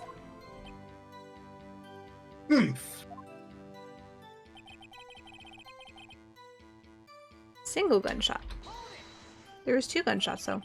So you only heard one bang, correct? Yeah. Huh. Well, Nick? It was a pretty wishy-washy testimony, wasn't it? I guess I should just start working on the contradictions. Sorry. I wish I could be more helpful. I wish I could call my sister. Okay, so... that was vague. Do we present him with this? Be like, was this what you were looking for? Oh, we don't have it anymore. We have a portion of Lotta's testimony. Yeah, with the 2 gunshots. So I present that on the endpoint.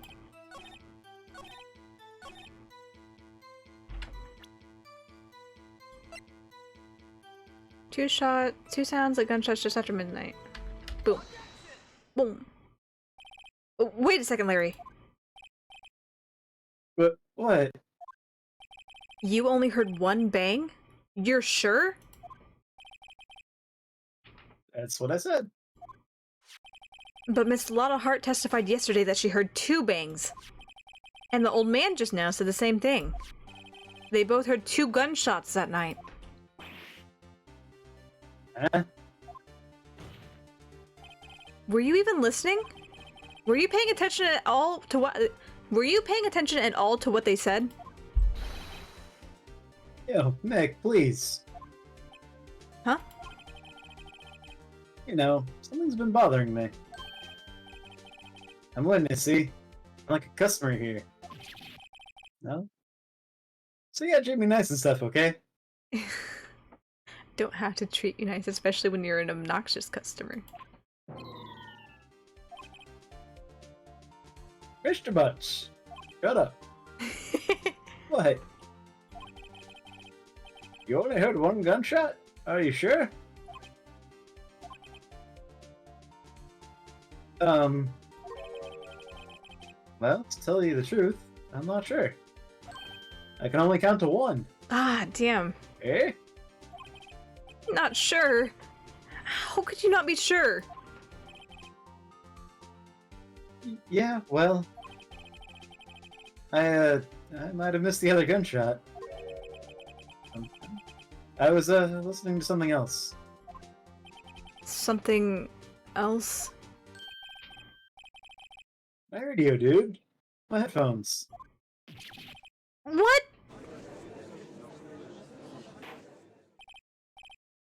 Order! Order! And stop that booing. Mr. Butch. You were listening to the radio with your headphones? What do any of these words mean? Yeah, so what? Is that a crime? I listen to my radio.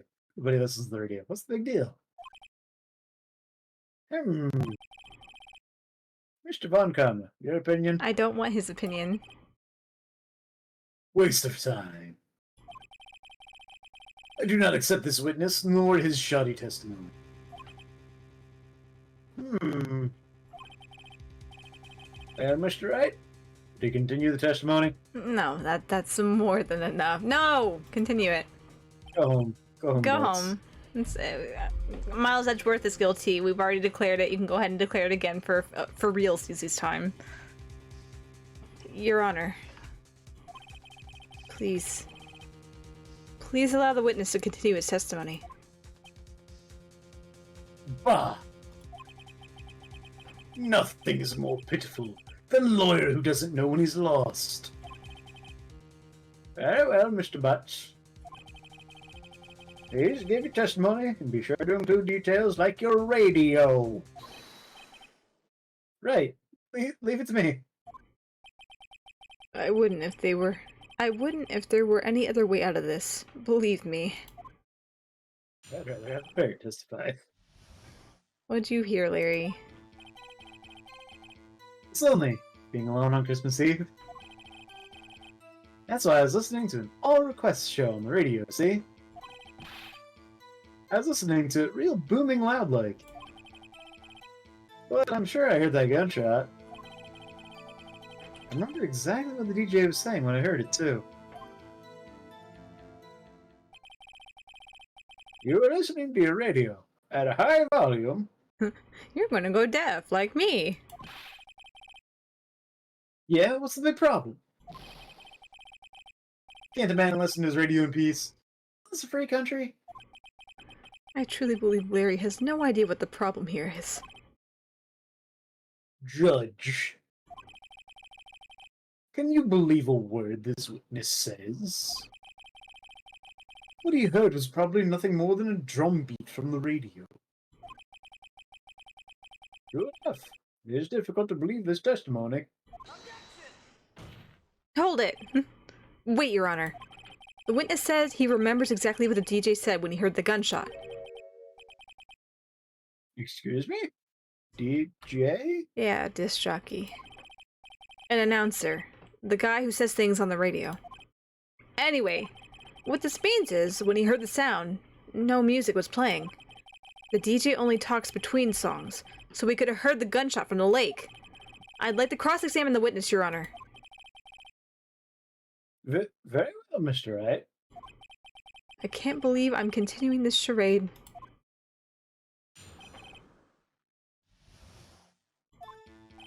It's lonely. So, you turned on the radio?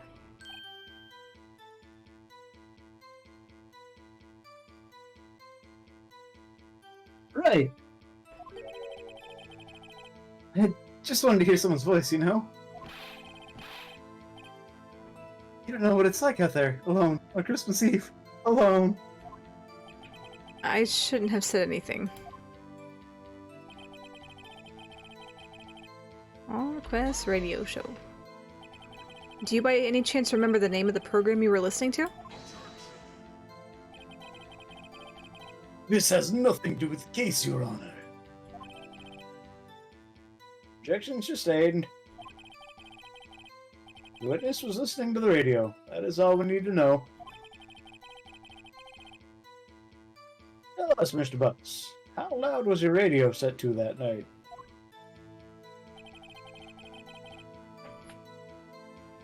Just listen to it real booming loud, like.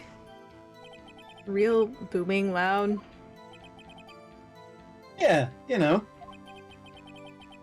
And you had phones on? Yep. I wouldn't think you could hear anything going on outside at all. I'm sure I heard that gunshot. Can you prove that? No, of course you can't. Nah, I can't prove it. But I remember the moment real clear. I mean, while I was talking about it, it came back real clear to me, you know? What did the DJ say? What did she say? Mr. Wright, please cease these pointless questions. No, I need to know. What possible good could knowing what a radio DJ said to us, do us? Wow. Ganbaru. I can talk. Indeed, Mr. Von Karma has a point. I'll have the question only if you see some reason why we should care. We should care. We should care, Your Honor. Of course we should. Why?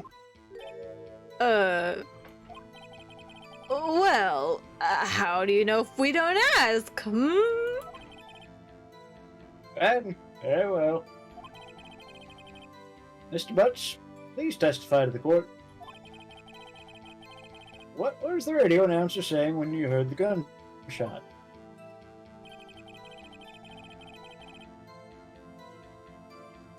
Just when she said, "Hey, it's almost Christmas. I heard the gunshot." Are you sure? Of course I am. She said this real sexy voice. Maybe Von Karma was right. I'm not sure how that helped at all. This is the most ludicrous testimony I've ever heard.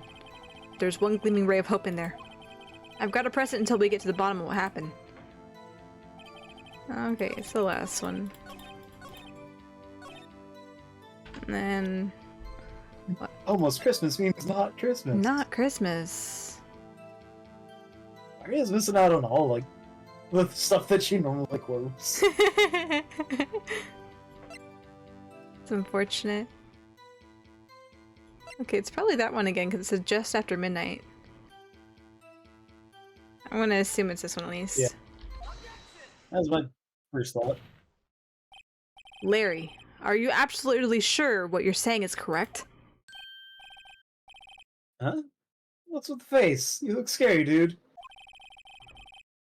Hey, you're trying to scare me, you better know I don't scare that easy. Sure. He says sweating. What's the matter, Mr. Wright?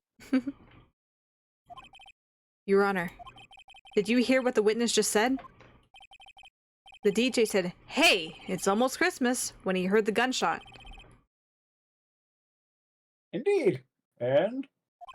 Almost Christmas means it wasn't Christmas. Do you realize what this means? When he heard the gunshot, it was still Christmas Eve. That would seem to be the case, yes.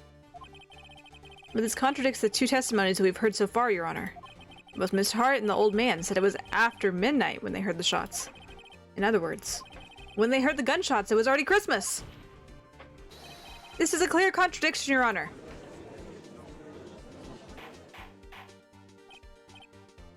Order! Order! What does this mean?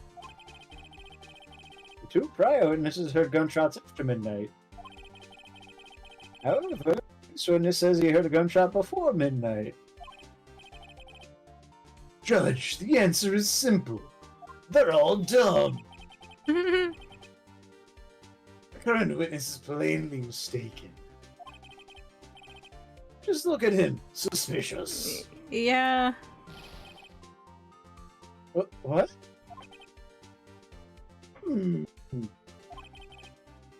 Well, Mr. Wright, what do you think about Mr. Butch's claim he heard the gunshot before midnight? He is correct. He's the only one that has any reason to remember. Yeah. Larry's not he had mistaken. He had an actual line that was said, where the others were like, I guess it was after midnight. Yeah, it was very, like, somewhere probably after midnight. It was late, it was dark. But he has actual, like, a piece of evidence that I guess it's not technically evidence, but within his testimony, he has an occurrence that would allude to it actually being before midnight. Right. Larry's not mistaken, Your Honor. He heard that gunshot before midnight. Intriguing. I'm assuming you have evidence for this wild claim. Show me evidence there was a gunshot before midnight. Right, wrong one. Hold on. Hold on. Where's my photo? There's my second photo. There we go. It got moved on me. Yeah, I had the same thought. Take that! Look at this photograph. This was taken by our witness. This was taken by our witness yesterday, Miss Lotta Hart, with her automatic camera. The timestamp on the photos reads December 24th, 11:50 p.m. Oh?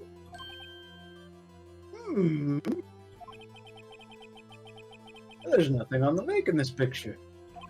Your Honor, the real issue here is not why nothing is shown in this photograph.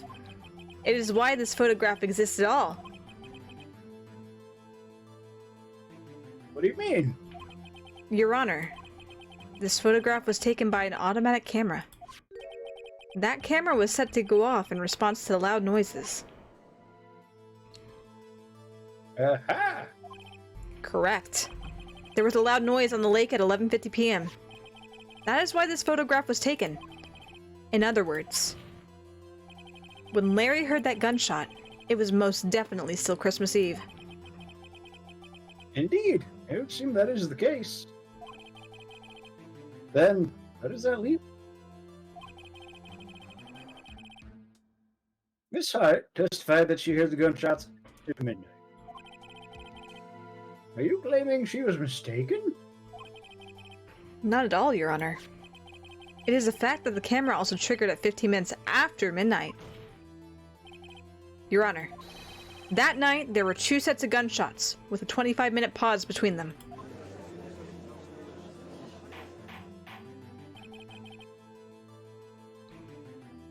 Why would this be? Don't be fooled, Judge. Don't be fooled by the timestamps on the camera, Judge. Don't be fooled, fool! That camera was set to respond to loud noises. Yes?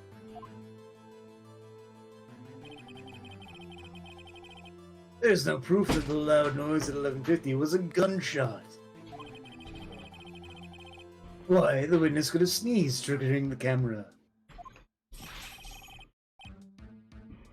Hey, this was clear that night, man. Clear. Hmm. Well, Mr. Wright, there's no turning back now. Can you prove that the loud noise at 11:50 p.m. was indeed a gunshot? Can you show the court evidence if you have any? Hmm.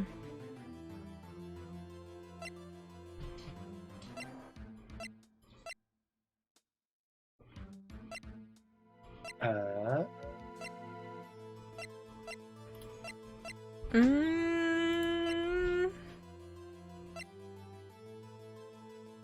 When a loud noise is detected.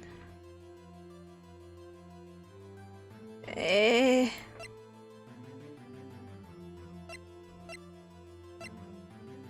Obviously, Misty Faye. Clearly. Clearly. Like, I remember the conversation that we had with Lotta, but we don't have We don't have anything. corresponding to that. Yeah. Is it the gun?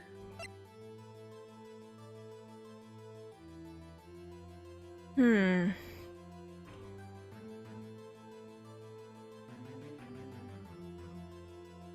Fired 3 times. But what we're trying to prove right now is the noise. It couldn't have been something else. But 3 times. To be fair, it is Ace Attorney. I know. Set to automatically take a picture when a loud noise is detected.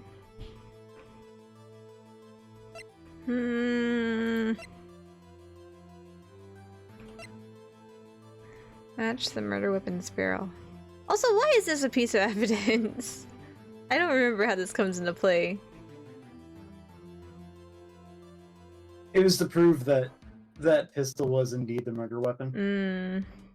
Or tied it to the case, rather. Yeah.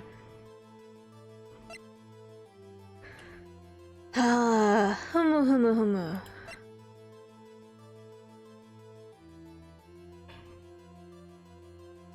Pistol.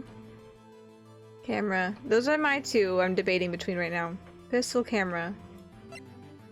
That's 3. And then loud noise. But this could also be like... When a loud noise, he would just come back with, it could have been a fucking sneeze. Yeah, it could have been a sneeze, so... Fired 3 times. Okay.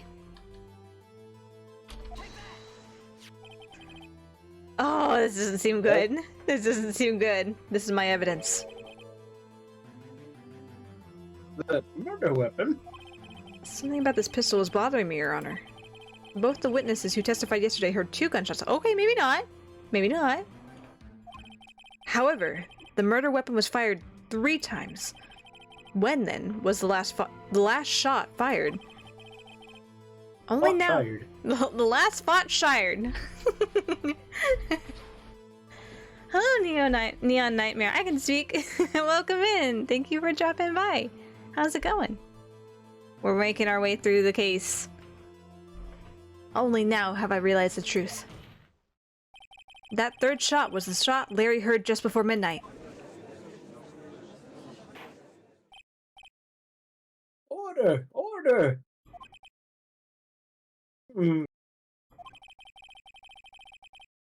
That would make sense of the evidence we've seen so far. However, this leaves me wondering exactly what did happen the night on the lake. That's what we're trying to figure out, Judge. Exactly. If this is true, there were 2 sets of gunshots separated by 25 minutes. One said 11:50, another at 15 minutes after midnight. Why, I ask you, why? Uh-oh. I'd better think of something quick. How's it going? Yeah, we're having a good time.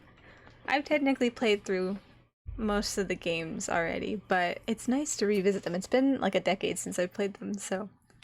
Plus it's Edgeworth's Trial. You can't not like Edgeworth's Trial. I never got to finish this game. Wait a second. Oh, you never finished the first game? No, because I played it on Right. Yeah. DS on my Yeah. computer, but And it didn't. You couldn't blow. nope. That's cool. So this is all new content for you, yeah? I made it past this. I made it Okay. like toward the end of this trial. Gotcha. Oh, right, yeah, because they introduced like the bull mechanic, I think. What's the word? In the rise from the ashes or something like that. Because we meet. I don't remember if it's the very end of this trial or if it's in Mm, the Rise from the Ashes trial. yeah. Because I think because Emma's the one in that one. Emma's like scientific forensic evidence. Like she's super cute about it. She's like, look at the spray I have. I've got my fingerprint dusting kit.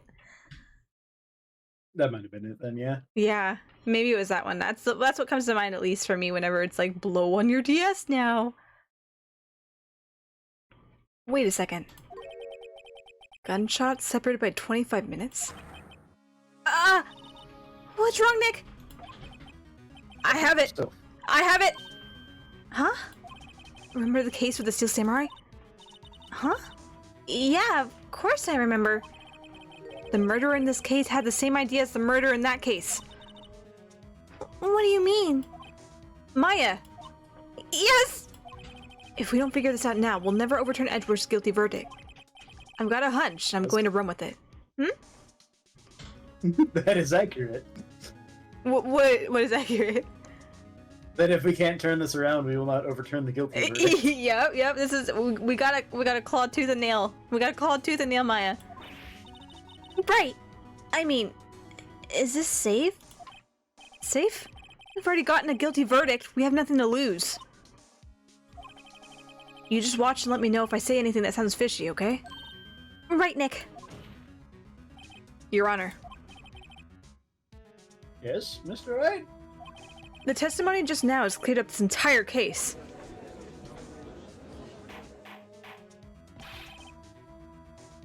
What do you mean, Mr. Wright? Tisk. My gosh, we're gonna have to call task manager on you. So you finally realize the truth? There can be no other murderer here than Miles Edgeworth himself. Actually, no. Wrong, Von Karma. A man was shot that night, but it wasn't Edgeworth who did the shooting. Listen, rookie. Take a deep breath and consider the facts. At the time of the murder, one boat was on that lake. This was shown by the witness's photograph.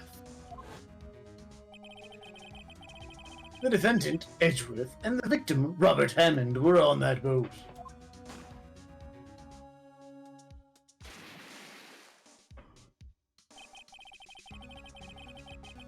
There was a gunshot fired on that boat, and Robert Hammond fell into the lake. The distance of the shooting was 1 meter. It couldn't have been suicide. Well, the guilty party has to be the other man on that boat. I admit, it is hard to imagine any other possibility. Yes. But this assumes that the victim was shot at 15 minutes after midnight. What do you mean by that, Mr. Wright? You see that autopsy report where it's kind of vague about when the person died? We're banking on that. We have photographic evidence at the time of the shooting. The timestamp on the photo says midnight 15. But Larry heard a gunshot 25 minutes before that. Robert Hammond was killed then, 25 minutes before the shot on the lake. That's the only way that Edgeworth could be innocent. Nani? Eh? Mr. Wright, are you quite mad? Lane who the two men on the boat are. The murderer and Hammond. Edgeworth and the murderer. Edgeworth and the murderer, yeah. That's my guess. Of course it was Edgeworth and the murderer. After the murderer killed Robert Hammond at 11:50, he assumed the guise of Mr. Hammond and met Edgeworth.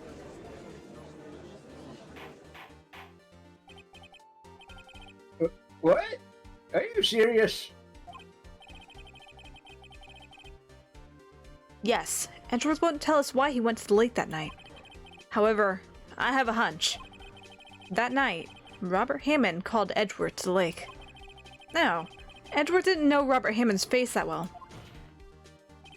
That's why he didn't suspect anything when the murderer took Robert Hammond's place.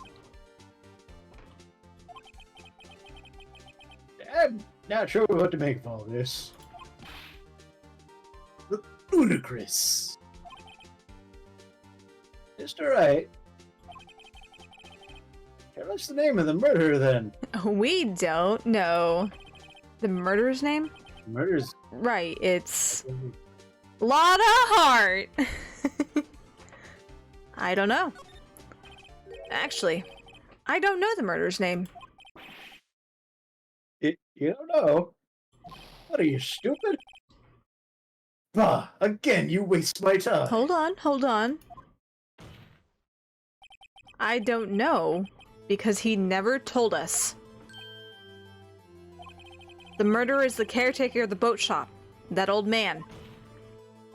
At 11:50, he was the one who killed Robert Hammond. The caretaker of the boat shop?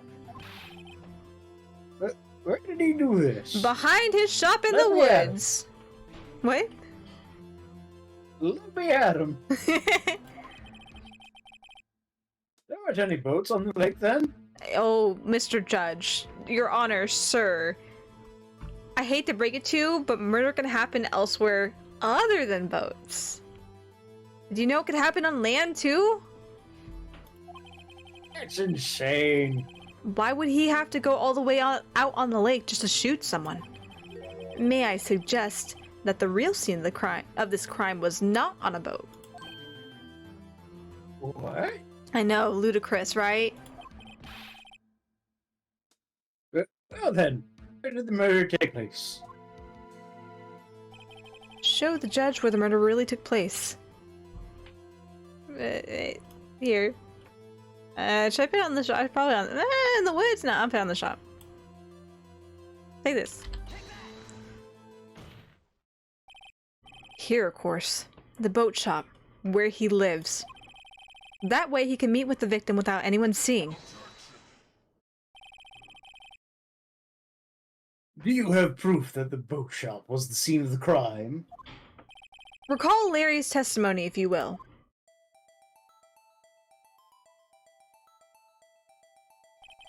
That night, he was out on the lake in a boat searching for something.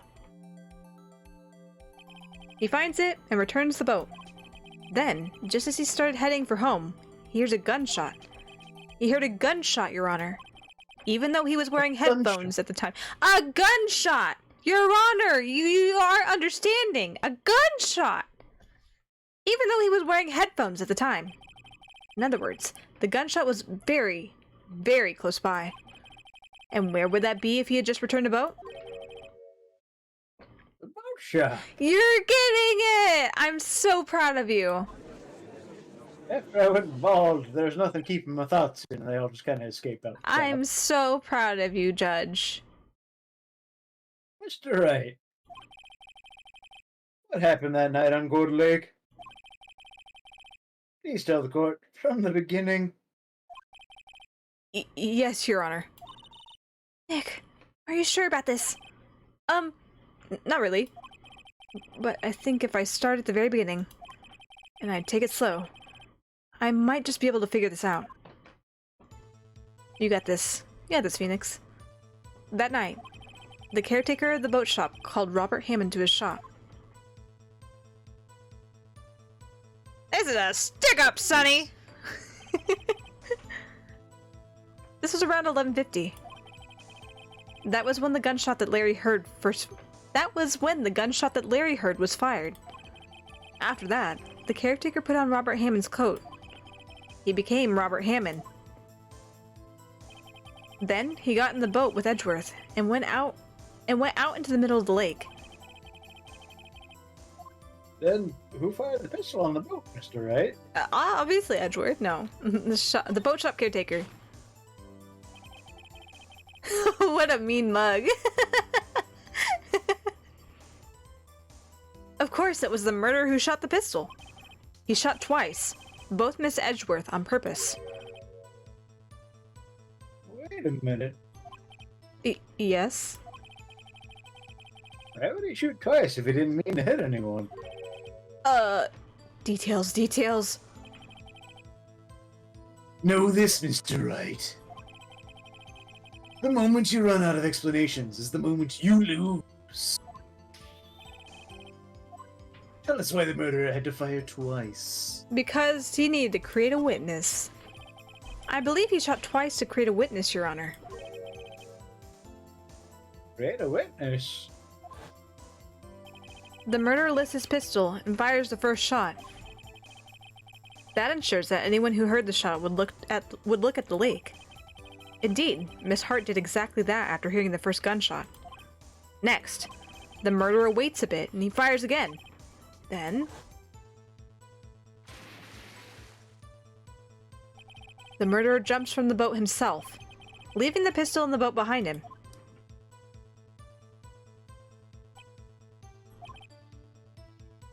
I see. There's someone looking from the edge of the lake. It would appear that one of the men on the boat had shot the other. The murderer. There's a stream delay. I know. I think there also is a stream delay. I don't know how bad it is. OBS is showing red on my end, but Twitch is saying that bitrate is green, so an excellent. I'm not sure how. I just now saw Hammond get shot in the black and white photo. Really? But Neon Nightmare just talked about how murders are famously only done on boats. Yeah. Which had been a hot minute. It had been a hot minute. And not only that, but I realized it earlier. I didn't think too much about it though. But Piglin Arts also said accidental Larry prophecy. Like it showed up for me at least way after your accidental Larry prophecy. So I don't know. Yeah. I don't know what's going on. If there's stream delay, I am so sorry. I try to keep up with everything. But yes, murders are only ever done on boats. Boats are the only place. Open water is a lawless domain indeed. Domain of Gordy. The domain of the domain of Gordy.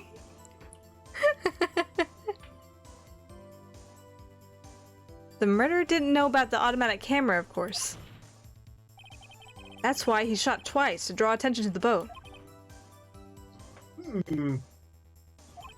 Once you realize that, everything else falls into place. The boat shop caretaker swam back to his shop. Then, he put Mr. Hammond's wet coat back on the body, and threw the body into the lake. This is what happened, Your Honor. These are the events that transpired that night on Gourd Lake.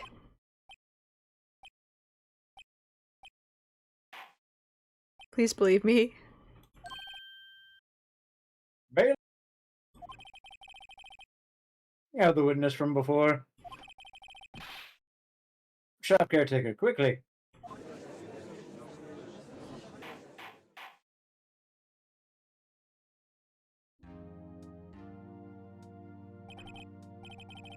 Very well.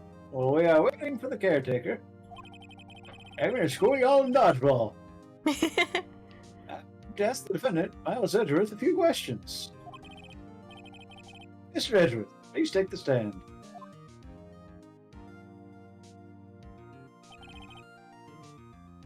Mr. Edgeworth, you heard what the defense has said? Yes. Well? Why did you go to the lake that night? What Wright has said is most certainly correct. Astonishingly so, actually. I'm good at my job. Yes. Several days ago, I received a letter. The letter was signed Robert Hammond.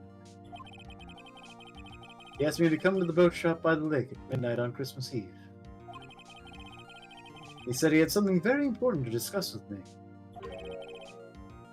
Something important?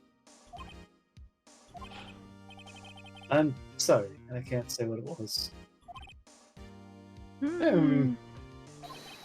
Hmm. Your Honor, sir. Bailiff, we are conducting a trial here. I ask that you remain quiet. The witness has disappeared. He isn't at the boat shop either. Wait, What should I do? find him quickly. We cannot allow him to get away. After that old man. He can't run that fast. He's got brain damage and old legs. Mr. Von Karma, your witness has disappeared. Where the fuck are you hiding him?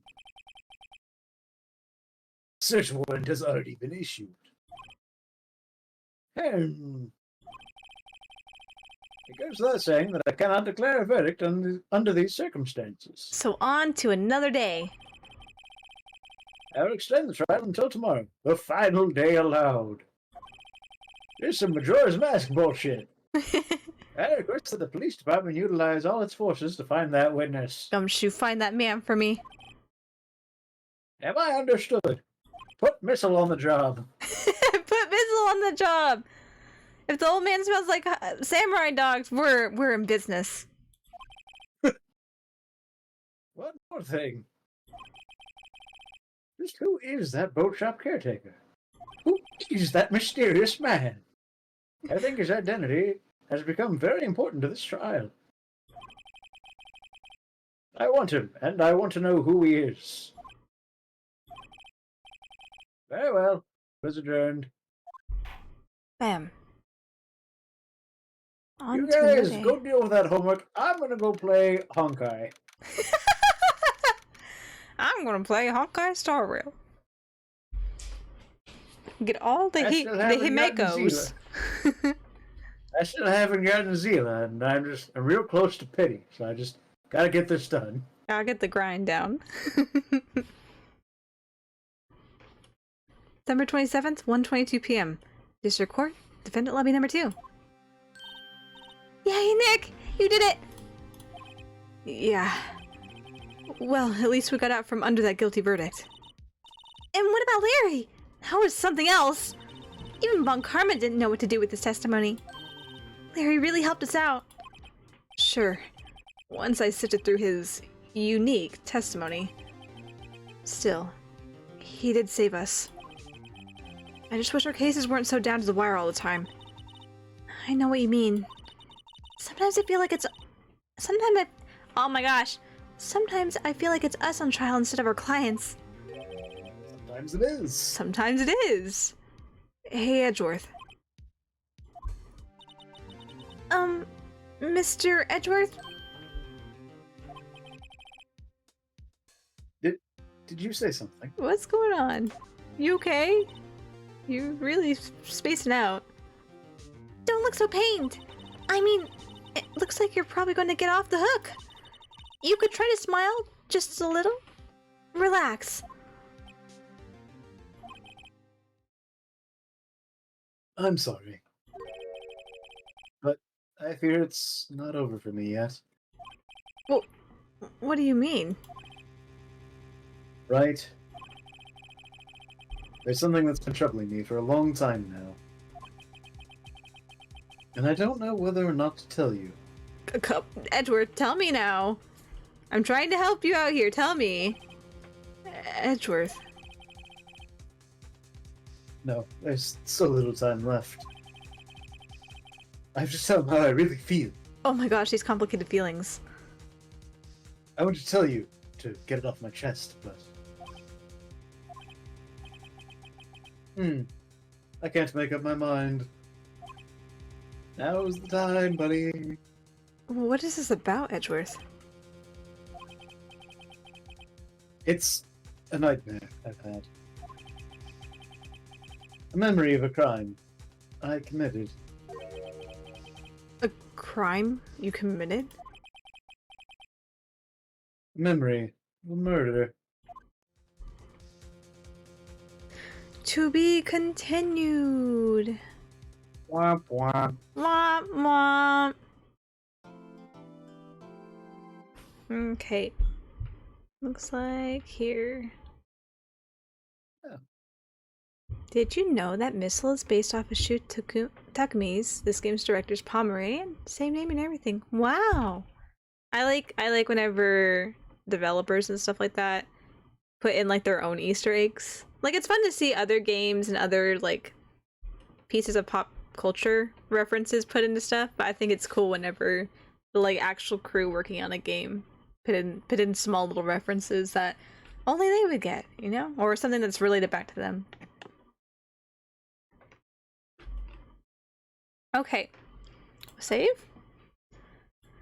Do we want to save here for the night? Or I stop here for the night since it's 10? Or do we want to... I'll leave that up to you because I work from home tomorrow, so if I need to, I can sleep in a bit. Okay. Let's see, it's 10. What's tomorrow? Friday? You want to go till 11? I can do that. Okay, either go to 11 or when if this trial ends before 11, whichever comes first. That would be impressive. That would be impressive because we have a whole nother core, but hey, stranger things have happened before. But at the same time, I also take forever getting through stuff, so. I just mean, we've been at it for 3 hours and we got through an investigation and a day of trial, so. True, yeah, we have the whole DL6 part of the trial left, so we haven't even touched on any of that yet. And we gotta unearth the facts of old to be able to piece together the facts of new. Yep. Okay, overwrite. Take a drink of water. Yeah. Now is a good time to hydrate. Take care of throats. Make sure everything is being attended to. Fortunately, I found a much more comfortable spot for Von Karma. Yeah! It makes it... Oh my gosh, my chair! Yeah, it's... I can understand, especially after trying to do Didon the other night. When it's not comfortable, it hurts. It hurts. Yeah. You try and try, you're like, I want to achieve this, and you're like, ah, shit, I can't, I'm not gonna keep trying. That is the problem that I had with Old Bag, is that I picked a voice, and then I was too stubborn to pick a different voice. I understand, because whenever you hit it, sometimes you're just like, I've hit it, I know what to do with this, even though it hurts, it's like, what's the word? Suffer for the content. I could not have thought of a different voice to use for her. Yeah. It's a good thing she won't show up for a while. Yeah. Next time we'll get Aria to do it. Yeah, there we go. We'll have Aria do it. We'll be like, hey, you missed out on the second half of the Edgeworth trials, so your Vatsu game is you have to be Old Bag. Hmm? She wasn't with us for the beginning of it either. That is true. She wasn't, was she? Man, now it's your turn, Aria. We're passing the baton. And I don't know if she shows up at the... baton. The Old Bag baton. This game takes a lot out of any streamer. Honestly, like, I've been streaming... I just finished it probably, it was like 2 or 3 weeks ago now. I did an Otome game, which is essentially like a visual novel dating sim. And it's all dialogue. And thankfully, like, the bachelors had their voice lines for this stuff, but there's a lot of like narration from the main character you play as going through the visual novel that is just, I always find visual novel games or games that are like very dialogue based without voice acting. I just love those games, and so I end up playing them and I'm just like, wow, I picked games that are purely talking. Just talking for however many hours straight, and it's hard, you know? It's one thing to be like just making chatter throughout stream, you know, chatting with chat or making just general comments while you're playing a game. It's another thing to be like voice acting, essentially. It's a lot. It takes it out of you. Because I put a lot more, instead of just talking like this, I could probably talk like this for a lot longer than voice acting, but whenever, like, hey, I'm doing Mayan's voice where I'm pitching it up, but I'm also using, like, my diaphragm, and so it's just a lot more effort to make sounds come out of my throat versus just talking like this is not as exciting. And I like making the characters exciting sounding in some form or fashion. Dramatic! Theatrics! I think the hardest part for me, at least for today, was like having Old Man 1 and Old Man 2. Yeah. Have them, or at least try to make them sound different. I don't know how well that works. Okay, but I like the idea of just all old men having the same voice, and these two old men just like, huh, you sound pretty familiar. You also sound pretty familiar as well. Are you copying me? No, are you copying me? You know, one camera's like, stop this nonsense, please. Irrelevant fool. Fool! Fool. What is a defense attorney but a miserable pile of secrets? Damn, Von Carmen, just stop, And now please. you can know what I'm referencing. Yes, with that. I know what you're referencing now. I get the reference. I get that reference now. Slowly adding video game lore to the memory database. To be fair, that was before your time. True. But does that mean I couldn't have played Castlevania? I know about Castlevania. You know what? Hold on. Yeah. I think... Let me see here. I think I bought a Castlevania game because my sister was really into... I'm not sure she ended up playing the game or not, but she found the Netflix anime adaptation thing. And she really liked the idea of Castlevania, so I bought her... Yeah, I have Castlevania... Oh my gosh, I can't read it. Lord of Shadows? Lord of Showers. Lord of Shadows. Lord of Shadows. They tried to reboot the series and it got met with mixed opinions. I see. But I was looking to get a Castlevania game to let her play because she didn't have a DS or 3DS. So I was like, oh, like I've heard there's Castlevania games on this platform. I have both of these systems. Or I have a 3DS too that can play DS games as well. So I got it for her. Never ended up playing it. I haven't played it either, but it's sitting here. So maybe one day I will touch it. Maybe one day. Portrait of Ruin for the DS was the first Castlevania game I ever played, and I enjoyed it. So I feel like I would probably enjoy going through it because it's essentially, it's like a, what's the word? It's a 2D scroller, yeah? And you fight, and then there's dialogue. Not. I don't know that I would call it a scroller because there is an exploration aspect to it more than anything. When I think scroller, I think like Mario levels that just strictly go from left to right. Yeah. Whereas Castlevania games, except for like the first handful of them, there's just a big sprawling area that you have to go up, down, up, right. So and explore around. it's a 3D environment.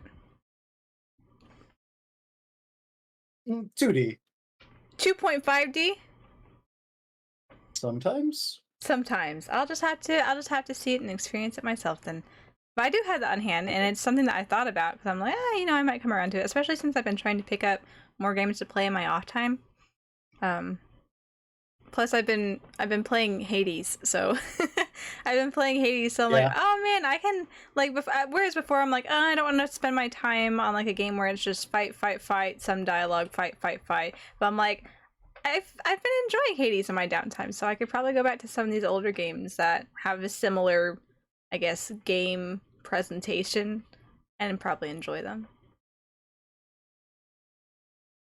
But I don't know. That studio does have 3 other games prior to that. The Castlevania studio or the Hades? Hades, Supergiant Games made 3 other games prior to that. See, I didn't know that. I just know about Hades. Hades is the one that made it big for them. Yeah, the one that put them on the map. Yeah. No, but then again, we've also determined I'm not the game person here, so. But I'll have to go look at them. Hades is fun. Their first game was Bastion, and I think I found that back when I was in like high school or early college, one of the two. Gotcha. Yeah, good for them that Hades got them on the map. But I've been enjoying it so far. I ended up just buying it on a whim because I saw it for like, I don't know, it was like, was it like less than $10? I don't know. It was decently cheap in the Nintendo eStore. So I thought, okay, I'm like, my sister got it on her Switch and she liked it. And she, it was really funny. That was one of the first games that she bought. And she's like, hey, try this out. Look at this. This is really cool. And I'm like, okay, so I'll give it a shot. And I started going through it and I'm like, I don't know what I'm doing. And I'm like, I don't dislike it, but I don't see the appeal in it quite yet because I only went through like 2 runs. I was like, I keep dying. I'm like, that's the point. That's the point. You keep dying, coming back. But having it on my own system to where like I don't have to worry about being like, oh, like I gotta give back the system or feel bad about not giving back the system very quickly. Just running through like, you know, run after run after run, like what's the word? You're not precious with it anymore. You're not. Whereas with a visual novel, I'm here like on the edge of my seat here for the story, you know, and anything that comes up with it. With Hades, it's just like, okay, background noise, let's go. Oh man, we got a little further. Okay, let's go again. Wouldn't say it's my favorite type of like game genre, but I've enjoyed it so far. Plus, like I like Greek mythology stuff, so that's a plus. That is most certainly a plus. Okay. And teaching Greek mythology because of Hades to a Twitch chat at one point about 2 years ago now. So see, I'm always late on the bandwagon when it comes to any game. I think the newest game that I've been on the bandwagon for is Honkai Star Rail. Yeah. And not only that, it's free too, so that's probably one of the reasons why I was on the wagon for it as the wagon was leaving. Everything else though, I'm just a little late to the party. Or we sit here and we play games that are over 20 years old. Yeah. That's still wild to me. Like, obviously some of the dialogue feels dated in it, but it's just wild to me to see that Phoenix Wright is still alive and well in 2023.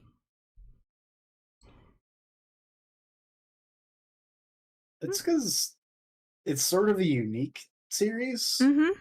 And also, they're still kind of making games. Mm-hmm. Yeah, it's just wild to me though to see. Well, okay, I guess there's like series like Final Fantasy that have been going on for 5 ever that are still around and people still enjoy it. So I guess I can see that. But it's just, I don't know, maybe it's just because I like niche things or things that things that come to a resolute end fairly quickly. It's just wild to me to see that there's still people, like there's a whole another generation of people that are experiencing Phoenix Wright. Like I would probably consider myself in like the 2nd generation of people, just because this came out when I was like 2.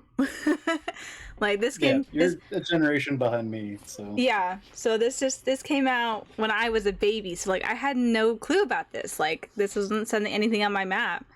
I learned about this when I was like 10, 9, 10, something like that. She was solving murders when she was 3. Yep, I'm a genius.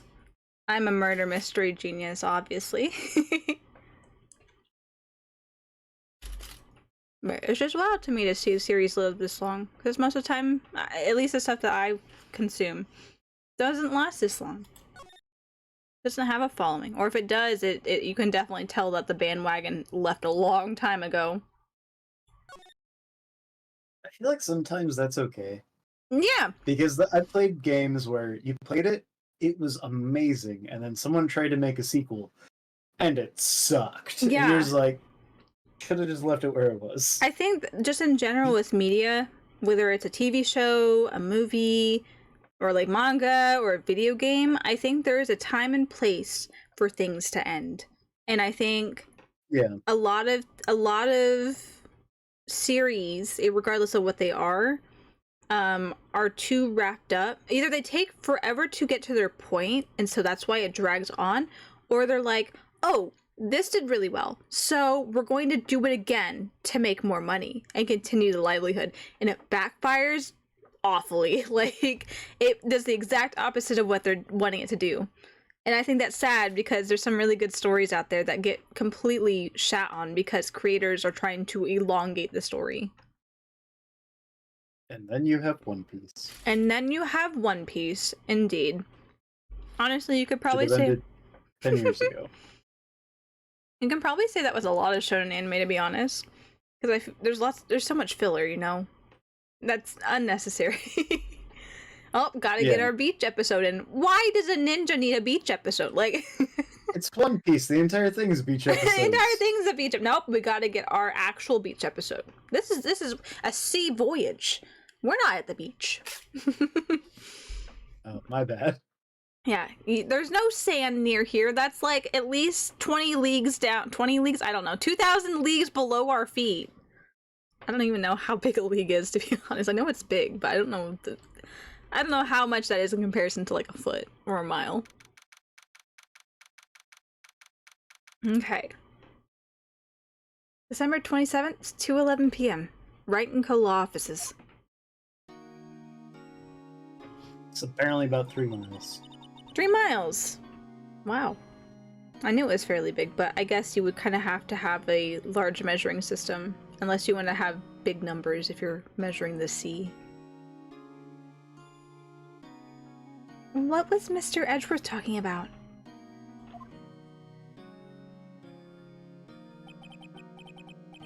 Memory of a crime that I committed. A memory of murder. Do you really think Mr. Edgeworth killed? I don't believe it. Not Edgeworth. Some painful memory has been troubling him recently. But he'd never take someone's life. Never. Nick. Yo, how's everyone doing? What do you think of my performance today? I had him swooning in the aisles, huh, Maya? Swooning? Me? Oh, yes! I do remember feeling faint. Right on. Tell me the truth. It was like love at first sight, right? Sorry, this is weird. Right, Nick? Huh? Me? Well, maybe my heart skipped a beat or two. I think you can do better than that. Come on! I see Edgeworth in there, dude. Edgy! You guys should be bowing before me. Yeah, bow before your hero. Oh my gosh, Larry. We literally saved your life. Maybe shut up. Yeah, maybe shut up. Larry, you really helped out in the trial today. You did. If you weren't there, Larry, I'm sure Mr. Edgeworth would have been found guilty.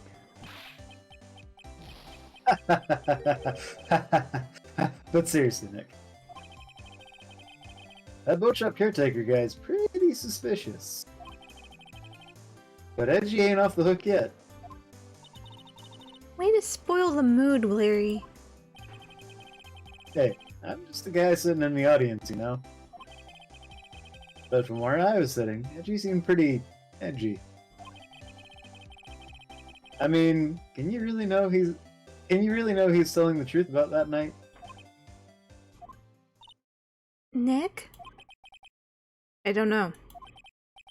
But what I do know is I'm going to believe in you two until the end. Us two. Edgeworth and who else? You mean me, right? Nah, he means me, right, Nick? Yeah, you, Larry. Not me? Why you, Larry? Huh? Actually, yeah, why me, Nick? Enough of the silent treatment! Nick, why do you trust Mr. Edgeworth so much? I mean, he's changed recently, true, but when we first met him, he was kind of a jerk, don't you think? You didn't know him back then. Back when he wanted to become a I almost said defense lawyer. I guess it's not off. Back when he wanted to become a defense attorney. Wait. Was that when you two were classmates? Yes. In grade school. They saved me. Miles. And Larry. They saved me, and I'll never forget it. That's why I became a defense attorney, you know? What? Hey, Larry! What's he talking about? Huh? Um... Sorry, I kinda forgot. Okay, Nick, out with it! I'm gonna hear this story today, and that's final! Okay. It's kind of a long story, so hang in there. It was the very end of 3rd grade. I was on trial. A class trial. A class trial? Class trial. You remember, Larry. Spring, end of 3rd grade. A kid in our class got his lunch money stolen. Lunch money? Our school was really small.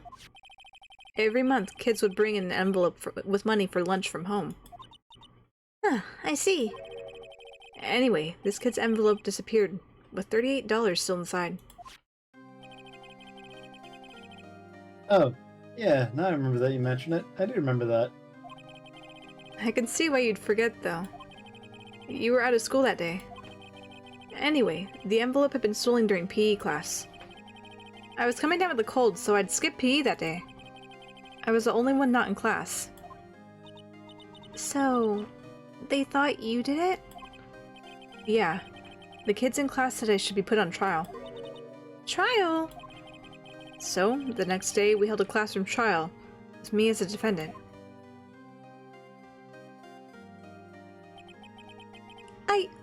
I didn't do it!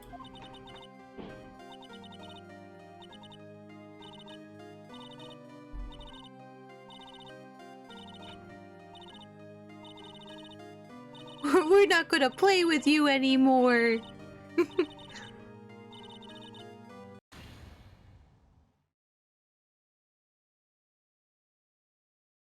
Now, Phoenix, you know you shouldn't steal people's money. It's not right. In the end, even the teacher thought I'd done it. Go over and apologize, Phoenix. I would laugh if there was like a tiny Von Karma. College-age Von Karma. I didn't know what I didn't know what was happening. I was so sad. I couldn't stop crying. Everyone was staring at me like I'd done it. I tried to apologize. I went to where the boy whose money had been stolen was sitting. That's when it happened.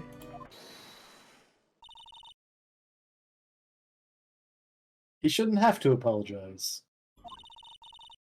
The only thing that belongs in a trial is evidence. Anything else has no place. We should all be ashamed. Amateurs. Fool.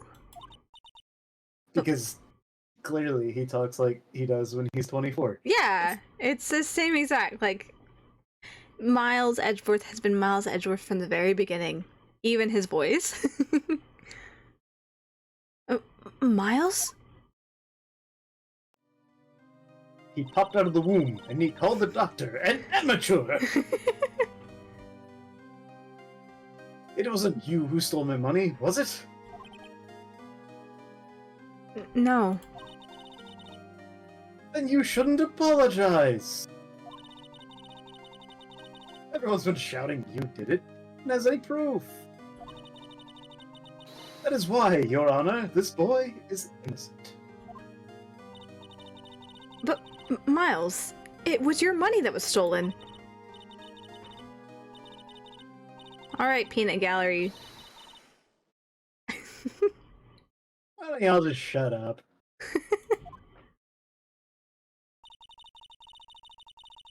This is always how it is. Everybody ganging up, picking on one person. Just think how he feels. He said he didn't do it, so he didn't do it.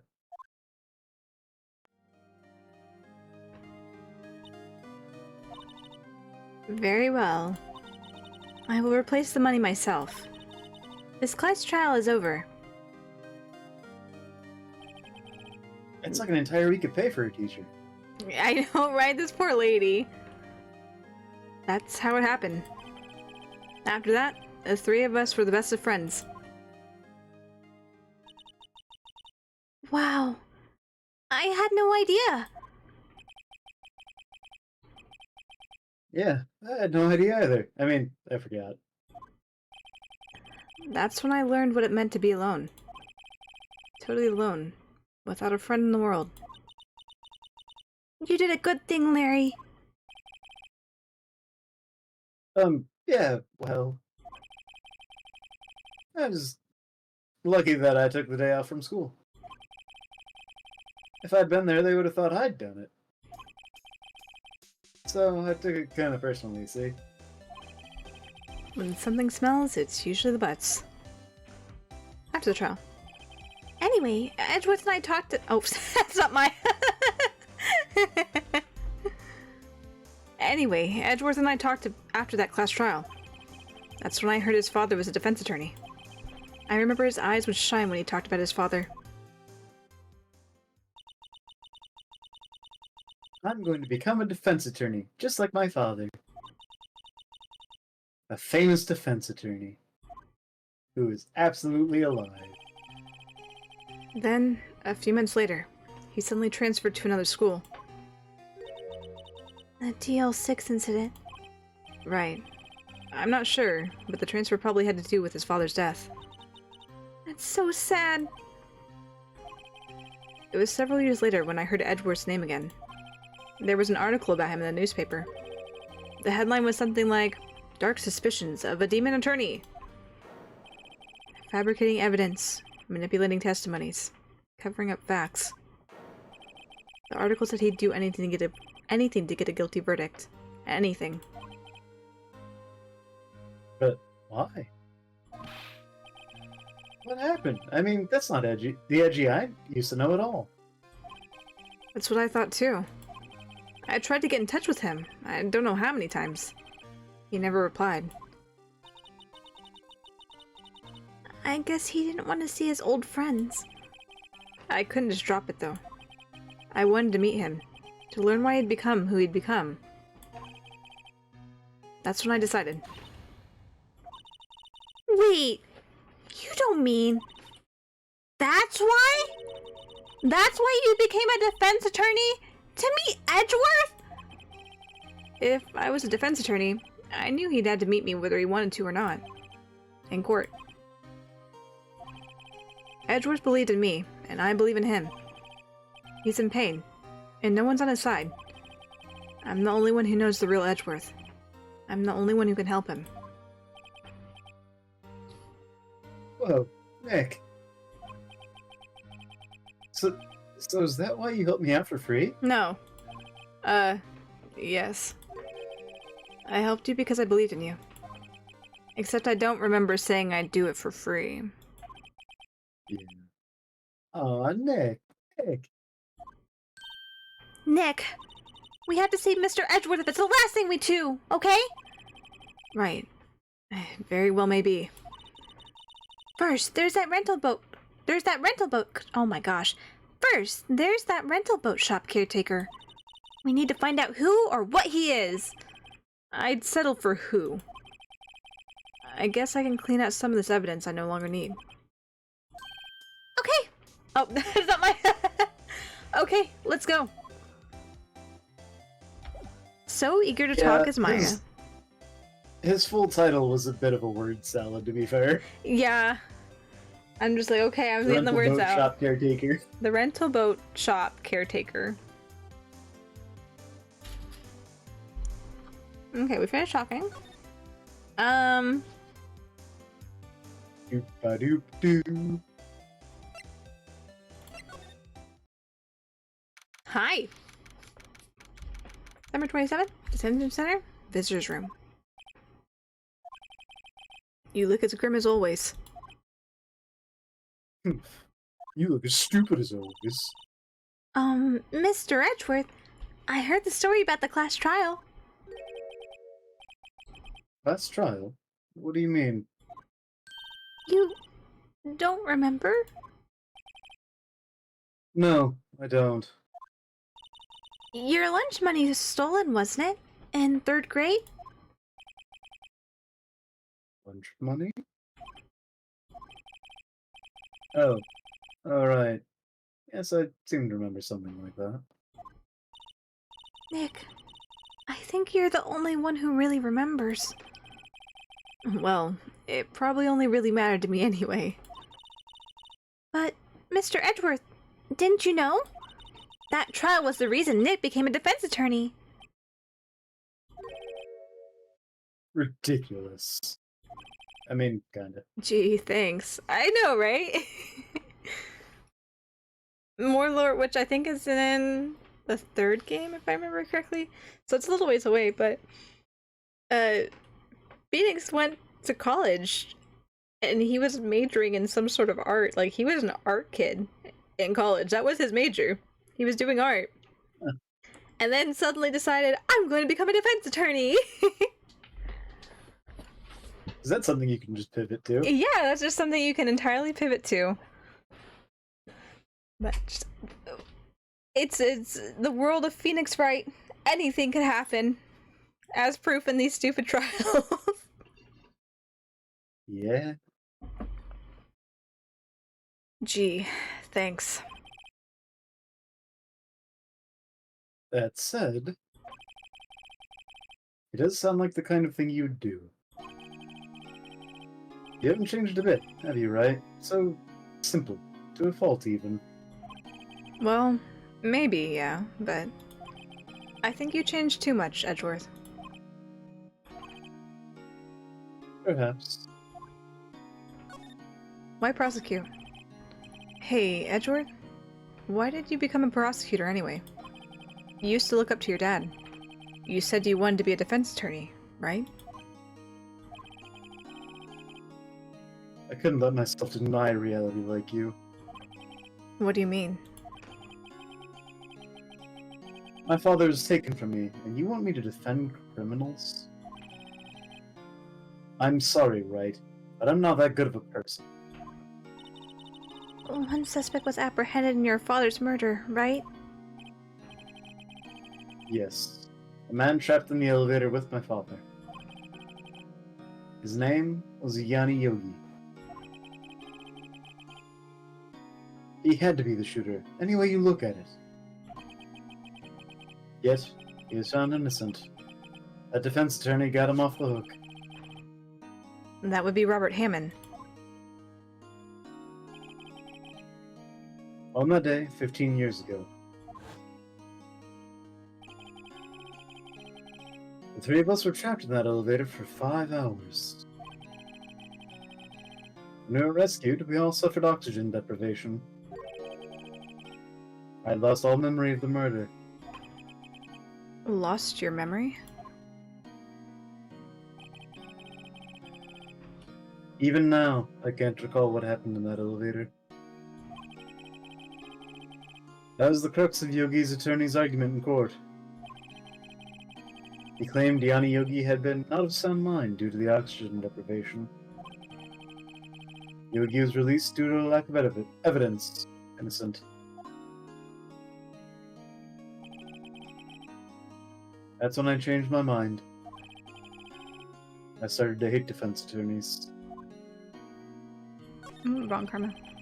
What's your relationship with Von Karma? He's my teacher, and a man who deserves respect. I learned everything I know of courtroom techniques from him. So, he's like my sister was to you, Nick. He is a perfectionist in all things. In court, in his personal life, even in bed. Oh. He's obsessed with doing everything perfectly. You know what? I don't want to know the implications of that. Especially when it's like, oh yeah, my teacher. Yeah, the relationship I have with this teacher, whenever his dad died when he was a kid. Oh my god. Yep. Did you read this line? I'm sorry. Yeah, I was too beside myself. that's fair. Perfectly, huh? In all the cases he has taken on, none were left unsolved. And not one suspect was declared innocent. Ever. But that's... I know. It's possible some of the suspects were indeed innocent. However, it is impossible for us to accurately determine that in every case. All Von Karma does is his job, to find the suspect guilty, perfectly. In any case, it's nigh well impossible to find a weakness in him. Should a weakness appear, he would do everything in his power to make it go away. Edgeworth? If what you're saying is true, you're headed for a guilty sentence tomorrow. He's right! Now's no time to praise the enemy, Mr. Edgeworth!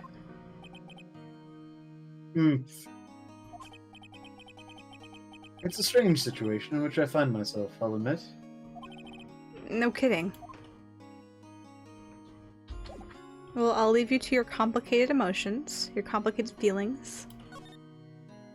If there aren't any more earthquakes. Yeah, I hope there's no more earthquakes. I hope you have not an enjoyable, but at least a decent stay. Another night in the detention center.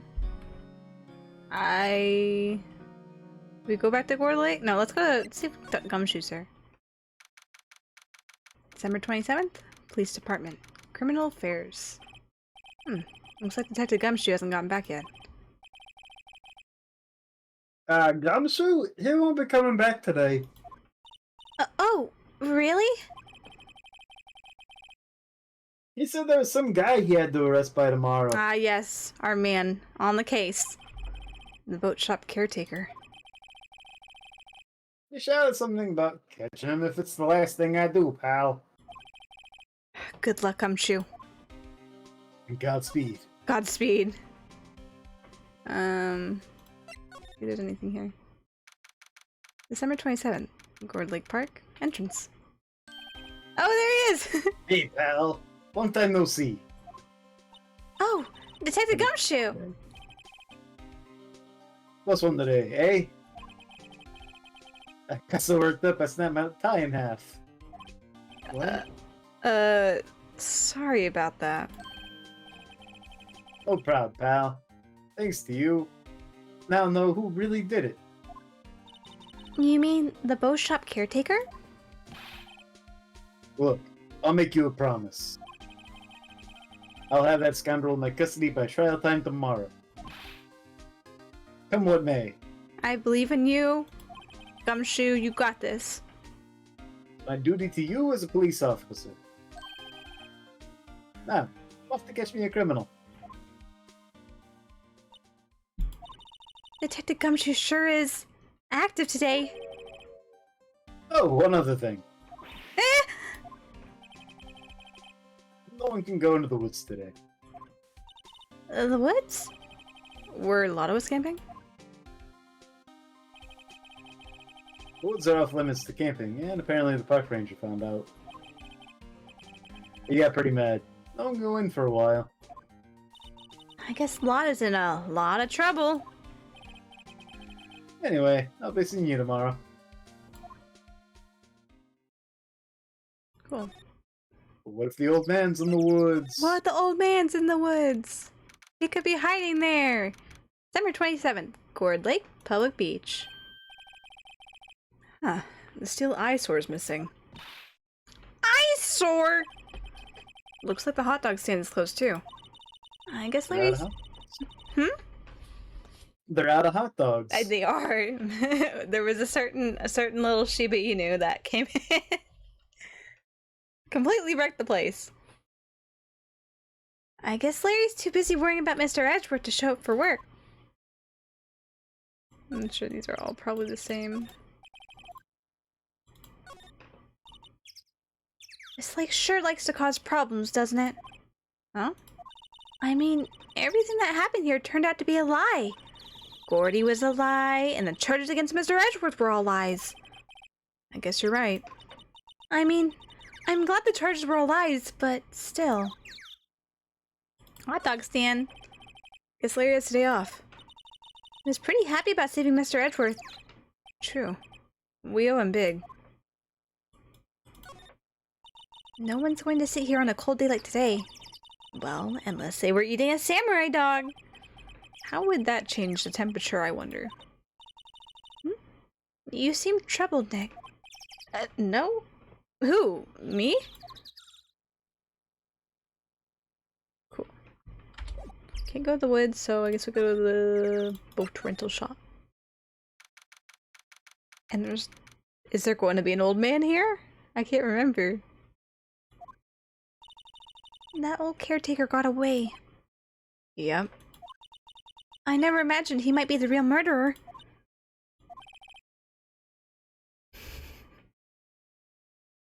Him? I think you know Is this who. crossword? I think so. If I remember correctly, I think it is indeed. I'd know that clearing of the throat anywhere. Hello! What might you be doing here? For what? The days of my youth, like the scent of fresh lemon, you see. Mr. Grossberg! This is no time for idle reminiscing! Mr. Edgeworth's trial ends tomorrow! Why are you out here in a suit? You know what? Yes, that is true, yes. I feel like the same could probably be asked of us. I mean, we're doing our job. True. Him, I don't know. He's a peculiar man. Everyone's got that cartoon closet where every outfit's the same. Yeah, for sure. But from what I saw of today's trial, Edgeworth should be fine. Well, I'm not so sure about that. Oh, what do you mean by that? Well, I'm not sure. If you find anything out, come by my office at once. I may be able to offer you some assistance. Thanks. Bye. What do you think Mr. Grossberg was doing here anyway? Who knows? Let's go in the shop. The shop? I guess the shop, yes, the shack. The shop shack. Wet noodle. The wet noodle. The moist spaghetti. Oh my god. December 27th, caretaker shack. Nobody's home. Hello? Hello? Squat? Hey, it's Polly! I wonder where your owner's gone, Polly. Hello? Hello? Squat? I can't believe he'd run off and leave his poor parrot to fend for herself. Hello? Hello? Squat? That's all you say, Polly. Hello, hello, Squawk. Safe now? Hmm? Can you get in the safe now? Oh, true. Hehehe. That reminds me, Nick. Polly here knows the number to the safe, right? Yeah, that's right. Polly, what's the number to the safe? 1228. Squawk. Let's open it, Nick. Come on. I'm sure there isn't any money in there. Oh. But hey! He keeps it locked, right? So there must be something of value in there. I'm not so sure. Okay, Nick, let's see what's in there. I guess there might be a clue or two. The only thing in here is a letter. A letter? Ah, boring. There's no name or signature on this thing. It's handwritten in very precise, clear letters. Get your revenge on Miles Edgeworth. Edgeworth? Nick! Why would Mr. Edgeworth's name be on there? Was Maya trying to straight up steal from the missing guy? Maya has some kleptomaniac tendencies. At the very least, she seems to allude to. She was searching for clues, that's all. Yeah, she was searching for clues and borrowing things.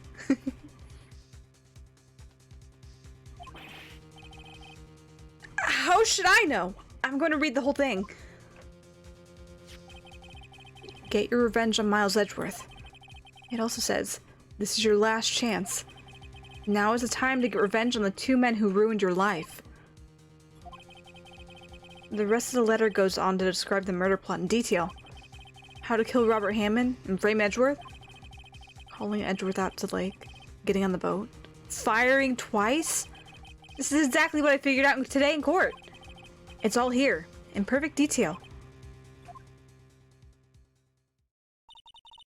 What do you think it means, Nick? I don't know, but it looks like these are instructions for that caretaker. When he killed Robert Hammond and called out Edgeworth, he was following instructions. But who could have written that letter?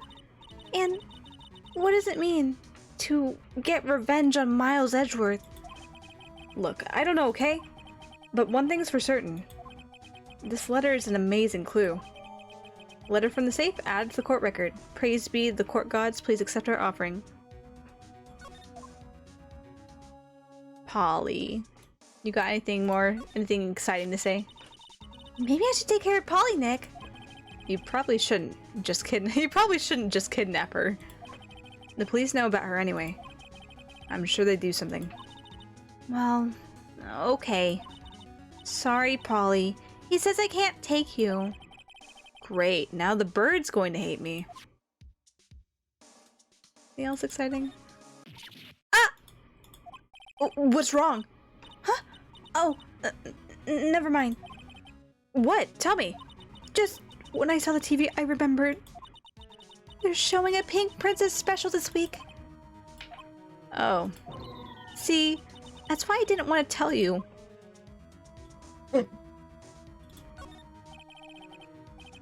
Everything's cold. Looks like he didn't turn his heater on. I guess he hasn't been back here since the trial. It doesn't look like he used the kitchen much. You're right. I guess the whole pasta restaurant thing was a lie. What? You thought he was telling the truth? Fish. Say, Nick. Don't people usually put pictures of fish up on the wall to boast about them? Yeah, I guess so. You mean pictures of the fish they caught, right? Right! But don't all the fish on the wall here look really puny to you? Well, you know what they say. You should have seen the one that got away. Except the one that got away from us was the caretaker, and we did see him! Why do I feel like we're having 2 different conversations here? Well, I guess that's it for here. So we found that clue. We can leave. We can't go in the woods. Not with that attitude. Maya could convince us to go into the woods. Come on, Nick, you got it in you. Take that one step. I don't care what the park ranger says.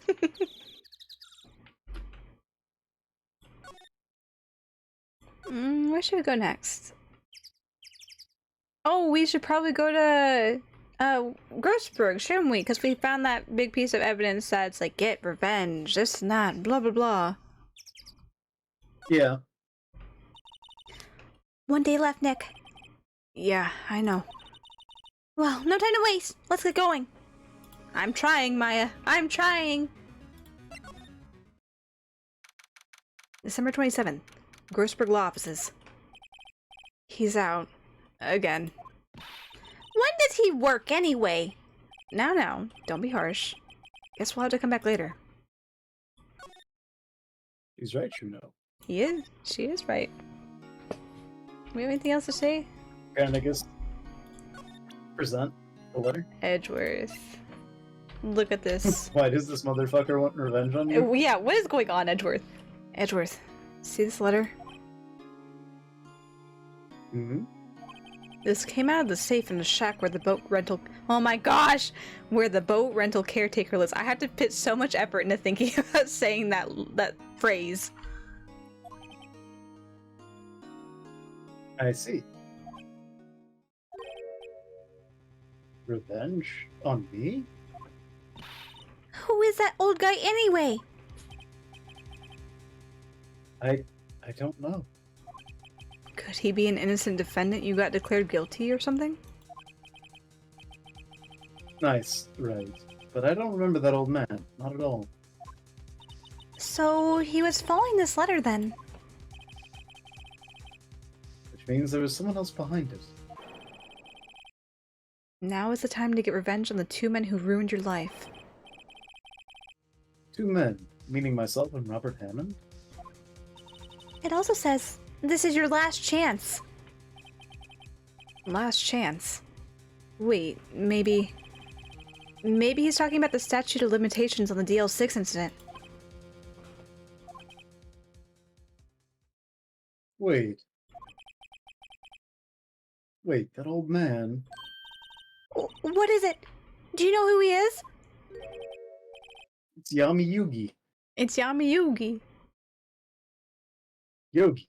Could he be Yogi? Yogi Bear. That's a picnic basket. Full of samurai dogs. Yug, why did you commit a murder? Yogi? The suspect in the DL6 incident. The one who was found innocent. Tell me more, Edgeworth. Yanni Yogi was a court bailiff at the time. We just happened to be in that elevator together 15 years ago.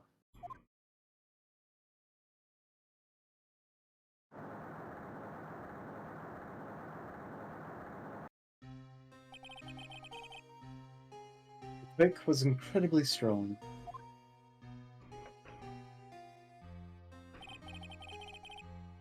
Before I knew it, everything was dark. We were there for so long, it felt like forever. The air thinned, and the darkness closed in on us in that little box. It became unsettled. Help, I can't breathe.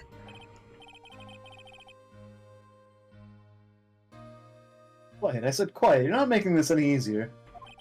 I want to get out. Help, get us out. Don't shout, you'll just use up more oxygen.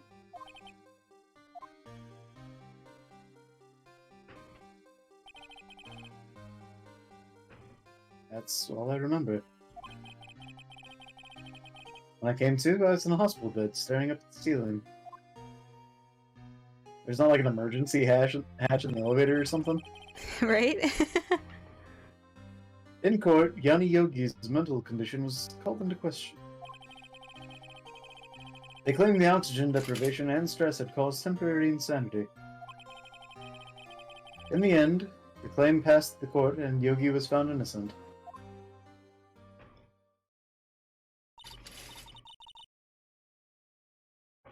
Huh. But isn't that strange? This letter tells him to get revenge on Edgeworth. Why would he want to take revenge on you? Right. Yeah. There's something that's been troubling me these last few days. I didn't know whether or not I should tell you. You mean the nightmare?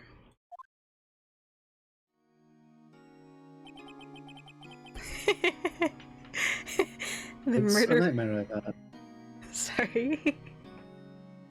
Yeah, I see it. The murder was in his heart. Of the cars. That's a good one. Look at that. I'm not even a Yu-Gi-Oh fan, and I know that one. That was a good one.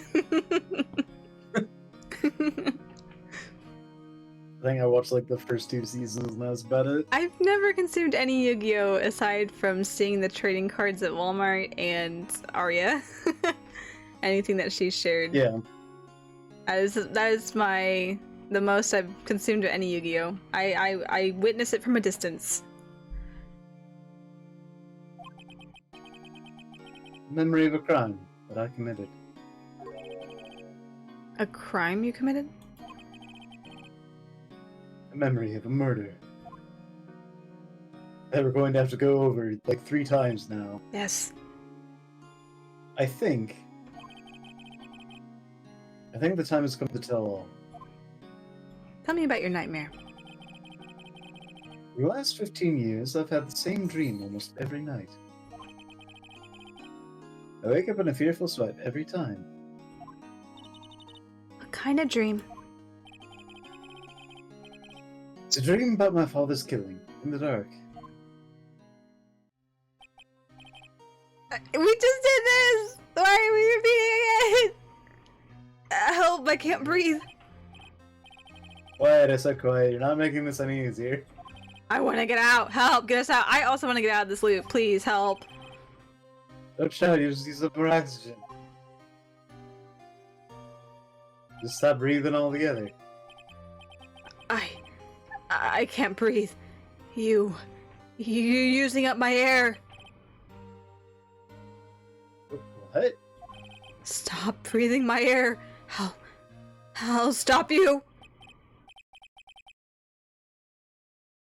What are you? Stop breathing my air. No, father. He's attacking father.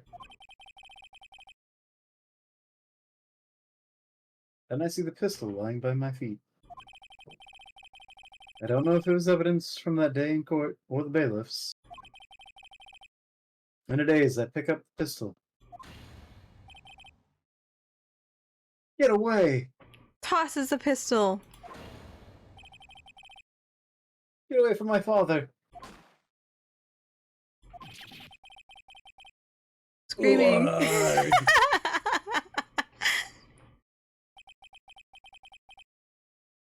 With that scream, I awake. It's a bone-chilling scream. A scream that has rung in my ears for the past 15 years. But that's just a dream, right? Right? That thought is the only thing that has kept me sane for the last 15 years. Kids at home, if you're dealing with something like this, please go see a specialist. They could probably help. Go see a therapist, please. Don't just let your nightmares haunt you for 15 years straight. That's a lot of time. That's a lot of time. But are we surprised Edgeworth is definitely the type to bottle things? I mean, he's been bottling things this entire game. Yeah. His complicated feelings. His complicated feelings. But what if I'm wrong? What if it's real? They say that sometimes people shut out memories in self-defense. What if I got framed for murder twice? Damn. That couldn't be possible. Maybe it was I who killed my father. It's like, even though we're doing one case, we have another case that seems to rhyme, but that couldn't happen, right? What? If you think about it in that way, this letter makes sense. Get your revenge on Miles Edgeworth. Think about it. Yogi was really innocent. That's why he wanted revenge against me. Wait. Edgeworth, you mean... It was me. It was me, Dio.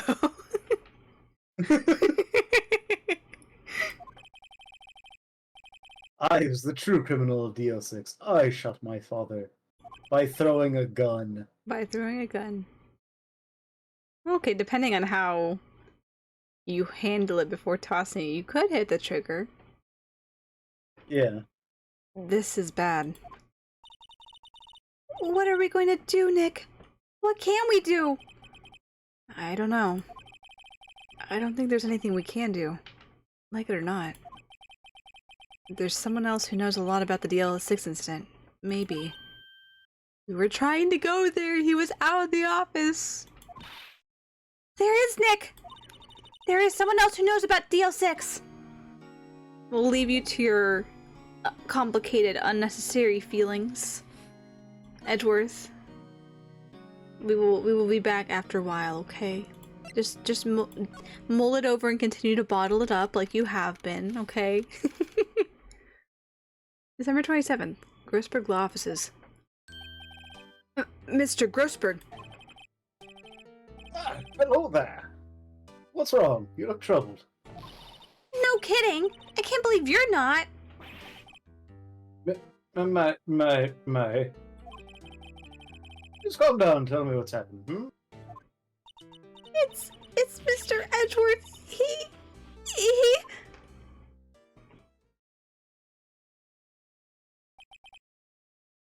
I see. So Edgeworth dreamt he shot his own father. It's only a dream! Only a dream! Every day for 15 years. For 15 No years. wonder. Oh, what? If that's the case, then why do you two look so troubled, hmm? Well... Also, consider this. Yogi quite clearly holds a deep grudge against Miles Edgeworth. So deep, he'd want to frame him for murder. This leads me to surmise that Mr. Edgeworth's dream was not a dream. It was real. As you imagined, Miles Edgeworth threw the pistol to save his father. That pistol fired, and the deed was done.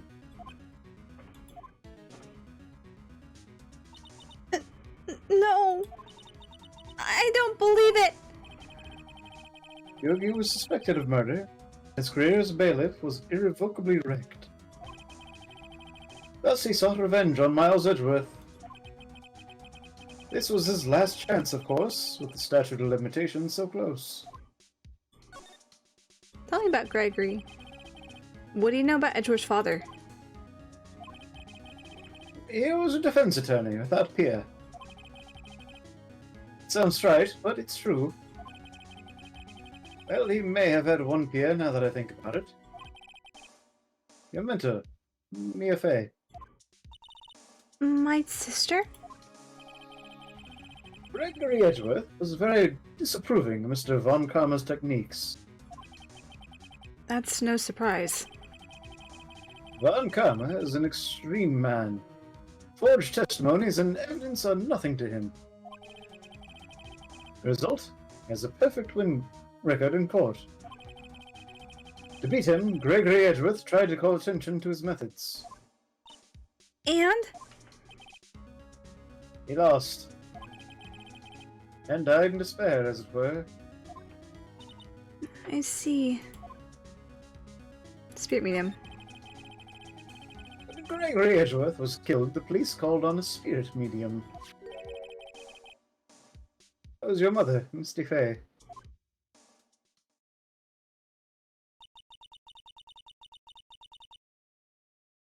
I am Gregory Edgeworth. I have been killed. The one who shot me was the bailiff, Yanni Yogi.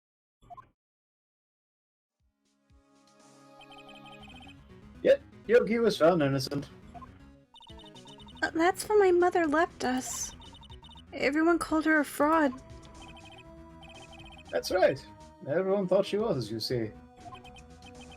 Yet, now that I think about it, it seems the one who lied was Gregory Edgeworth's ghost. Gregory Edgeworth must have known who shot him. I don't believe it. So you're saying he falsified his testimony? That Edgeworth's dad lied to protect his son? It's only a possibility, mind you. But a possibility nonetheless.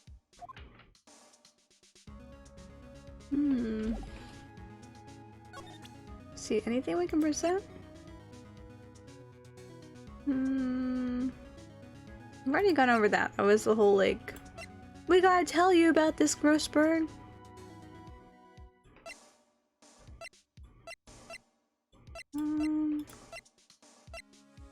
Tell us more about Misty? She was a beautiful woman. I'm truly sorry about what I did. Huh? Sorry about what? I think I'll stay out of this one. No information. You want to talk about this? Gregory Edgeworth? He was a gifted man. His death was truly a loss. I wonder what would have become of Von Karma were he alive.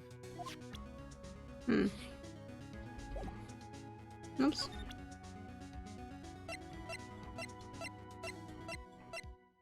Check out this parrot. Hmm? Check out this parrot. Yeah. Check out this parrot, dude. It talks. It says, "Don't forget DL6." This incident took place 15 years ago tomorrow.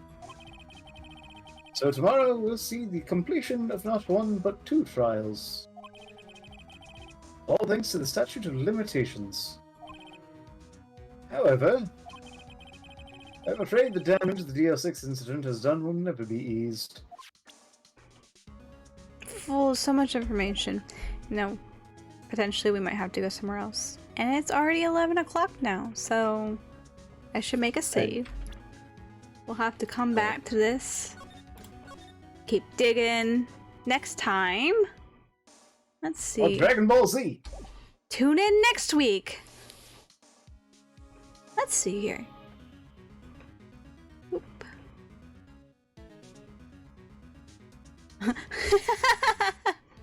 I guess whenever a page doesn't load properly on Chrome, the error for the page in itself goes, "Ah, snap, something went wrong."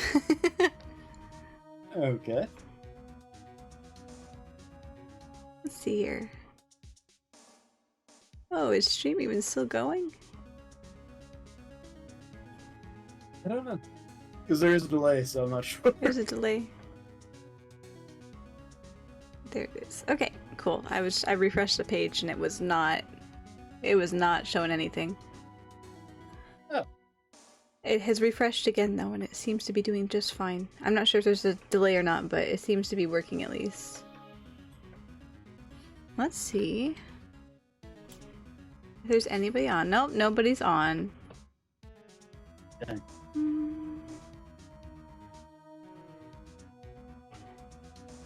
Let's see.